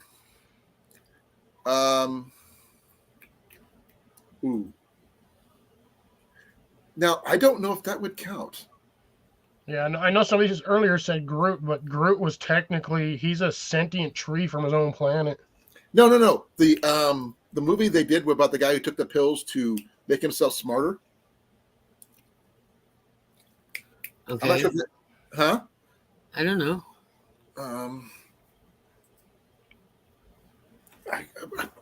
I watched it on I can't remember what it was. Huh? The movie where the guy takes the pills to make him smarter. Bradley Cooper was in it. Limitless. He became president using this stuff. So does that count? I don't think I ever watched It's it. a drug. It's a drug. It's chemical. Technically, it counts. But it didn't make him a superhero or a villain.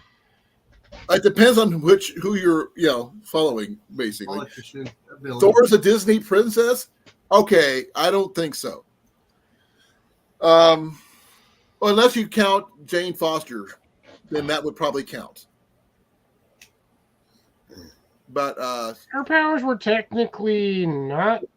she was Again, that's some worthy- random cosmic stuff on her. No, she was okay. Blake's back. Blake, we had a Blake. question for you earlier about flint napping, and what do you use to flint nap? So we have some questions for you about that. But right now, because of this guy here, we have questions about getting superpowers from chemicals. So that's Surprisingly, there's a lot. there's quite a few. What's his name? The bus driver from Sky High fell in Nevada chemicals and became a superhero. Yeah, but does Sky High fall under either DC or Marvel? He actually is. I think they do fall under one or the other. I can't remember which one though. Dear But Amber. they did have. I think it was called Power Pack ran into him. No, not Power Pack. Zoom ran into him. The one with. I need to go to bed soon. Okay. Two-Face, technically, yeah. Chemicals Yeah. again. But the thing is, his was more Yeah. as a bird. He was already nuts before all that. He was sane before that because No, he wasn't. He was under therapy. Yeah. He snapped after that happened. He actually had a split personality. Clayface, technically. Clayface, yes. Clayface, definitely yes. By the way, His creation also varies depending on which version of Batman you've watched. did you know that he actually became Batman's armor once? Yeah, I think I watched that one. That was one of the originals. Yeah, he actually helped Batman by saving people, by saving cops and Really, emergency the people. pot and the green jug? Green jug is too expensive. Green Lantern, Oh, no. I don't care. I will make another pot before we go to bed. Who said Green Lantern? Okay. Thank you. Green Lantern is technically cosmic powers again. There's a surprisingly large list of people who have acquired their abilities through cosmic power. The Iron Fist. Iron Fist is chi energy. That's inner energy. That's not chemical or otherwise. They have a whole TV series based on that. They should have had a second season, but apparently the ratings weren't doing so well, so they just kind of. Well, they threw it all into the Defenders, and that's a whole different thing altogether. They are bringing back Matt Murdock's character in the new incarnation of the. There you go, Blake. There's a good one, Mr. Freeze. Mr. Freeze, U.S. agent, definitely CR. He was part of the whole power company set up with the super wrestling. I totally forgot about U.S. agent because I don't consider him a hero. But you got to remember, it's U.S. agent number 2, not U.S. agent number 1, because the original one was Steve Rogers. Did you guys eat? Yeah. Which, well, technically they would be right. Both incarnations would be right, but yeah, under his stipulation. Did you eat? Based. I had a piece of chicken. But I don't know. Let's see what else. Really Static Shock. Technically, yes.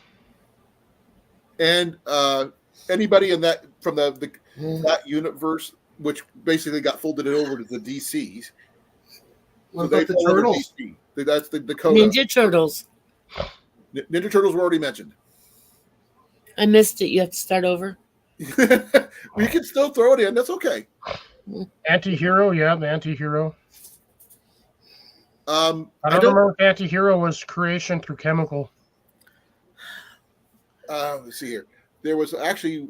Let's see. No, Mutations. People who are mutants don't count. Generally. It's so bad. Oh. Are you okay, Molly? I was a flea smorgasbord for mosquitoes. Ouch. You must look like a pincushion. Phone call. Call you back. All right. Talk to you later. Let's see here. Most mutants are out. Yeah, but here's a fun one. Do y'all know who Static Shock turns into when he gets older? Static Shock. No. Black Lightning? Yes. Well, the thing is, no, he literally, when he gets older, that he changes his name to Black Lightning. Yeah, because he actually has more power than the original Black Lightning. And they actually mentioned this in one of the episodes of Static Shock, where he actually ended up going into the future. Yeah, I saw that episode. And he met his older self, and he was literally wearing the black suit with a freaking lightning bolt on it. I love the dreads he wore in that one. He looked really good in that one. And he stopped using the random chunks of earth to float around on. He was using a big old freaking city like sewer cap thing. No, he stopped using that after a while because of his friend Richie creating the Mylar disc that he could fold up. The hoverboard that's kind of similar to what Kit Cloudkicker uses from the old school TV series Tailspin. Man, please forgive me. I'm going did you mention Tailspin? I'm going Gummy Bears. And now I'm never going to get that song out of my head. No, they drank the juice, gummy berry juice, to give themselves bouncing powers. Yeah, but no. You started it on that one.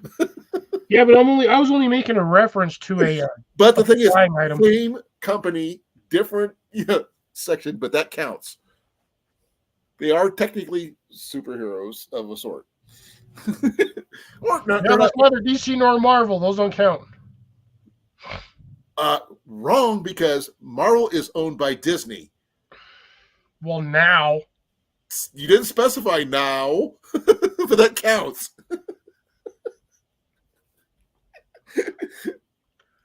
Black Panther, yes. Actually, yes. Black Panther would technically be a combination of selective breeding and that flower. Yeah, his was chemical because in order to get that power, you had to die first. And then did he actually have to die, or did he technically resurrects you? I wasn't sure about that one. I don't know if his sister got the flower or not because I haven't seen the new one yet. So Only the leaders are allowed to do it. No, his sister who took over for him because after the actor died in the new movie. Yeah, technically. I don't know if Shuri or whatever her name is, but I don't know if she's got that plant-based power thing or not. No, I think most of hers is almost. I mean, if she wants to keep going with the Black Panther line, then yes. But I mean, her own power, like she has technology. Hey, I love Green Arrow. I've been Green Arrow. I've got comic books signed by authors who created the Green Arrow series. So no, that stuff makes perfect sense. It's all tied into like DC and Marvel. So it was just a random tangent because I was just curious to see how many people would actually realize there are a ton of superheroes or supervillains that have chemical-based superpowers. Yep. And the thing is, we didn't even haven't even got even a third of the way through. Oh, there's probably tons that we keep forgetting about. I mean, there's so many class B or D level heroes and villains that we haven't even considered yet. I would say Oswald Copperpot. No, his was genetic. He's just a freaking psychopath. He's genetic. It's the way he was brought up. Now, okay, I'm not sure. The League of Serpents, I think, is what they call themselves. The ones that the Serpent Society. Sorry, the Serpent Society. Those are all chemical based. Underdog, yes. He has the pill. He has to take a pill to become super. But Hong Kong Phooey is out because his is all him. And same thing for Inspector Gadget. He's also out. His is also mechanical. His is all mechanical. And doesn't even work properly half the time when he needs it to. And that would also leave out let's see here. The Greatest American Hero, Ralph Hinckley, is out because his was a suit. Underdog was was the OG pill hero. Yes, he was. Pill popping, villain stopping. The thing is, they never say where he gets the pills. The dispensary. From where? The government. So he's an experiment left over from the World War II. It's one of those Cold War experiments that they kind of was like, we'll just leave that one on its own. It'll croak eventually. Yeah. Well, the thing is, they broke off into a society where the animals are all, like us, but their own little universe. They took the pill with them. Technically cosmic, man, but again, that's more cosmic powers. Mm-hmm. I call that radiation. Let's just fold all the cosmic things under radiation. Technically. Let me see here. I'm just going down the list because oh man. Can't even say Superman because technically his powers only become because of the fact that he's solar radiation. His is solar powered, yeah. He's literally a cat. And my camera decided to randomly go blurry. Yeah, I saw that. Superman is literally a cat. He is powered by the sun. V are aliens. That's a whole different species there, Big Mike. Let's see here. I was about to change it and then it focused again. Stupid camera. Okay, we're back. Oh, welcome back. Dr. Midnight. Don't know that one. Sad to say. I just bit my tongue. That's from the Justice Society. And Catwoman is not really, because she was. What happened to her, or at least according to the. Those were if you go by the actual lore, mystical, but also another one says genetic. It just depends on her being. Hers was all about resurrection through like cat pheromones or some weird shit like that. They threw that one out. It's not even in the comic books. They just threw that. That's what I'm saying. That whole one is just weird. I mean, she's an enigma. Speaking of that, Catwoman, by the way, that reminded me that Tombstone is a Marvel villain. He's a gang leader just below Kingpin, but he's big and tall, albino, but he's like hard as stone because of the chemicals. Rhino would actually be one. Rhino was mechanical originally. His suit was mechanical. Yeah. Not the newest one. The newest one is like full on machine, but the first one, original one, was a polymer suit. V for Vendetta. I don't really know that one too well there, Mike. I watched it and that shit made no sense. I could actually just do a quick search and say chemically based superhero powers and villains, but that'd be cheating. I'm just trying to remember off the top of my head. Could be too many. Oh, let's see. I technically want to say Kingpin, but not really. He was just a really big dude. His was 100% muscle.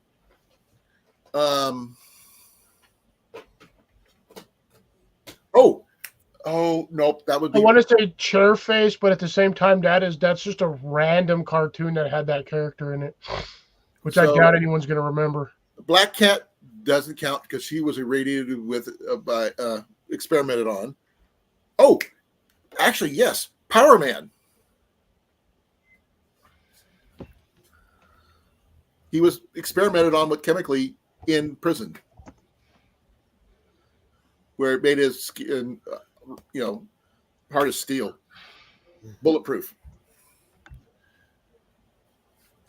Oh, okay. Scorpion, one of the Sinister Six, is what CR is talking about. I had to look up who the heck Power Man was. Power Man and Iron Fist. Yeah, he's like his suit is like a combination of like a cross between like the Flash and like 6 other ones. Kind of. The new Power Man is different from the old original Power Man. There's a cartoon version with Spider-Man and them being part of S.H.I.E.L.D. and all that crap. But the original OG one had him in a yellow shirt with a chain, blue pants and a belt, yeah, and a little tiara-looking thing and an afro.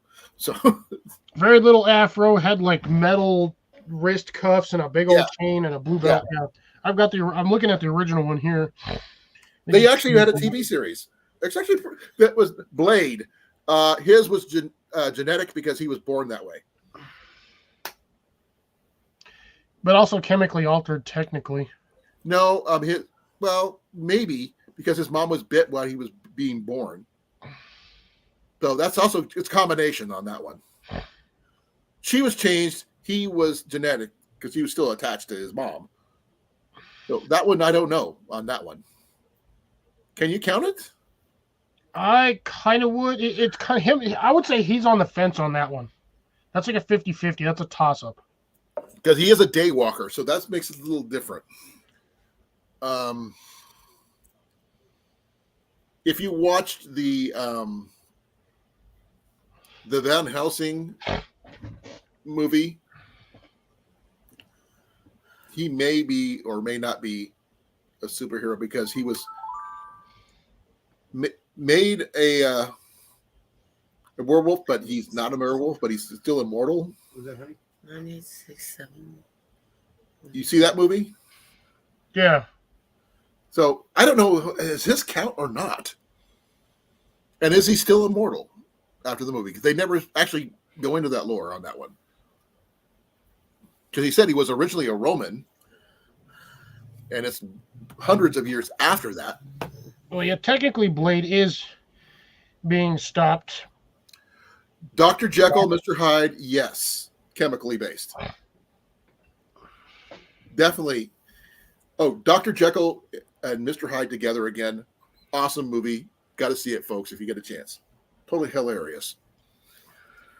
And the variations thereof. Oh, The Invisible Man. Yep, that one was technically chemicals and electricity. Yeah, but still chemical. It's funny how chemicals plus electricity created a lot of the villains and superheroes, and yet each one of them has some very unique powers. Exactly. Hulk is radiation, Jeff. Austin Powers does not have his mojo is completely psyche based. So I said psyche, not sucky.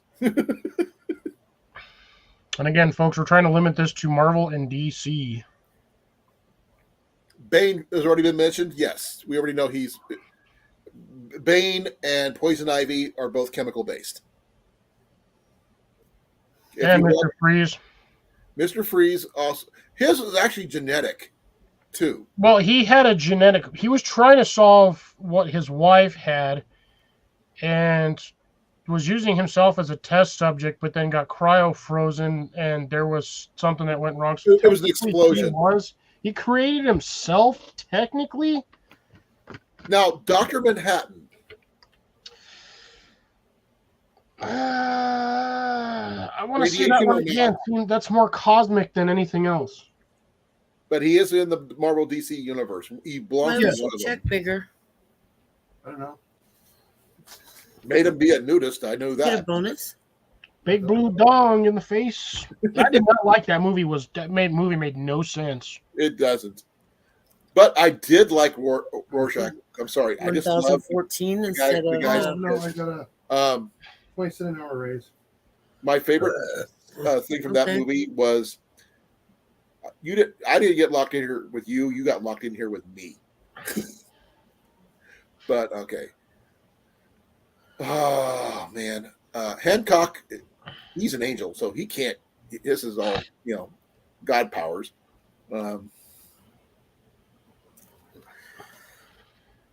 So many, and we're starting to run dry. Sad. Oh, I'm not sure if you count him as a superhero or not. I'm not sure if he falls under DC or Marvel or not. Stefan Urkel, Steve Urkel's alter ego. No. Because he has that machine that he goes in there, he puts the DNA of people in, and he became Bruce Lee once, and a whole bunch of other things. So it just, I know it's totally stupid, and I'm not sure if he would fall under Marvel or DC, if at all. But yeah. We said High Rock. Marvel did a version. I'm not familiar with that one. Of what? What does that mean? I don't even know the name. Is that Rorschach? Let's see here. Oh, they did a series of comic books a while back, where these aliens attacked people in the back of their necks that gave them superpowers. Some came villains, some came heroes. One of them was actually called. Time to get off tomorrow on Friday. 5. Was called. What was it?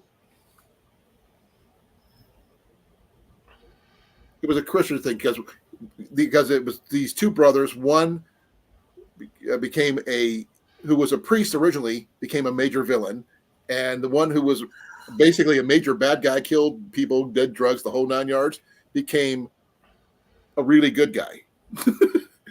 Kind of weird that they got attacked by these aliens that gave him superpowers.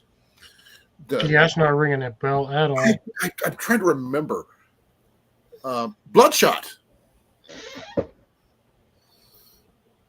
You got me on that one. He was actually played in the movie by Vin Diesel. He had a big red spot right here. And he was like white and couldn't die. Popeye technically would count. Technically. And I don't know if Shaggy or Scooby would count because of the Scooby snacks. No, those guys are just potheads. Well, Shaggy's a pothead. No proof. Bruh, that whole series is proof. No, there's no proof. That series started in the 70s. So what? Still no proof. Yeah, proof. Proof is literally in every episode. What do you think was in them Scooby snacks? Why do you think he could talk to a dog? Or thought he could talk to a dog? Bruno says Bloodshot is technical. Trying to think. So many villains and superheroes from both genres. Too many to list. Oh. There was a one with it's called Power. I'm not sure if it's Marvel or DC, but basically it's a cop who got the super pill. And also, by the way, it's on that note, you can count Alfred Pennyworth for one reason. Batman Sputler? Yep. When in the universe where Superman goes ultra dictator. Yeah, when he goes rogue. Exactly. Takes over the world. Made a super pill that gives anybody Superman-like abilities. Green Arrow steals it, gets killed by Superman. Batman recovers it, copies it, just as Superman kills Batman, or getting ready to kill Batman. The copy of the pill is taken by Alfred, who proceeds to kick the living crap out of Superman. Lizard? Yep, Lizard Man. Lizard Man, yes. A good choice there, CR. I would say Killer Croc, too, actually, on that note. No, he's genetic. He's the same like Killer Shark, both throwbacks, genetically. Yeah, but it had to have been a start to that genetics in the first place. Yeah, but that's just it's like a birth defect. They couldn't do anything about it. Actually, if you want to call it Man Thing, or was it the other one? Is it Man Thing? Or is it the You've other got some mansplaining to do. No. They did a movie about him. Give me a second. The camera's moved again. What the heck? Man, this thing is... I swear some days my camera pisses me off. Man-Bat. Technically, yes. Man-Bat would be yes.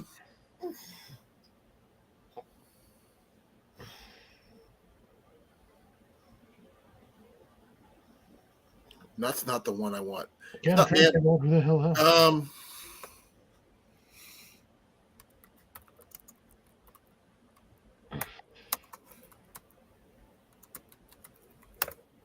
So many.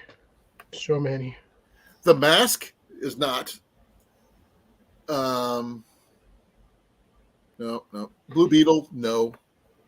Now, Blue Beetle is, again, his is Mechanical, cosmic mechanical. Morbius, yes. Yeah, his was that one actually does count because that one is Marvel. No. Oh, no, sorry, that one's DC. No, wait. Yes. Yeah, that one's DC. No, he's Marvel because he's Marvel. He's Marvel.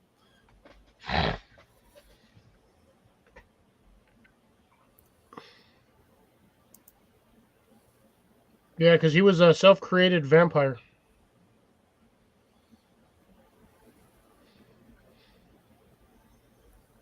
All right, later's Blake. Be well, Blake.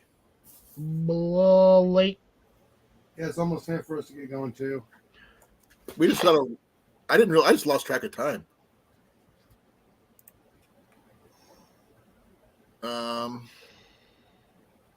It's like Man Thing, but it's not Man Thing. I don't know. He was in that one movie with Harley Quinn and the Bat.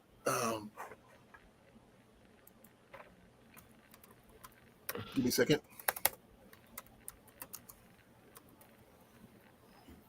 No idea.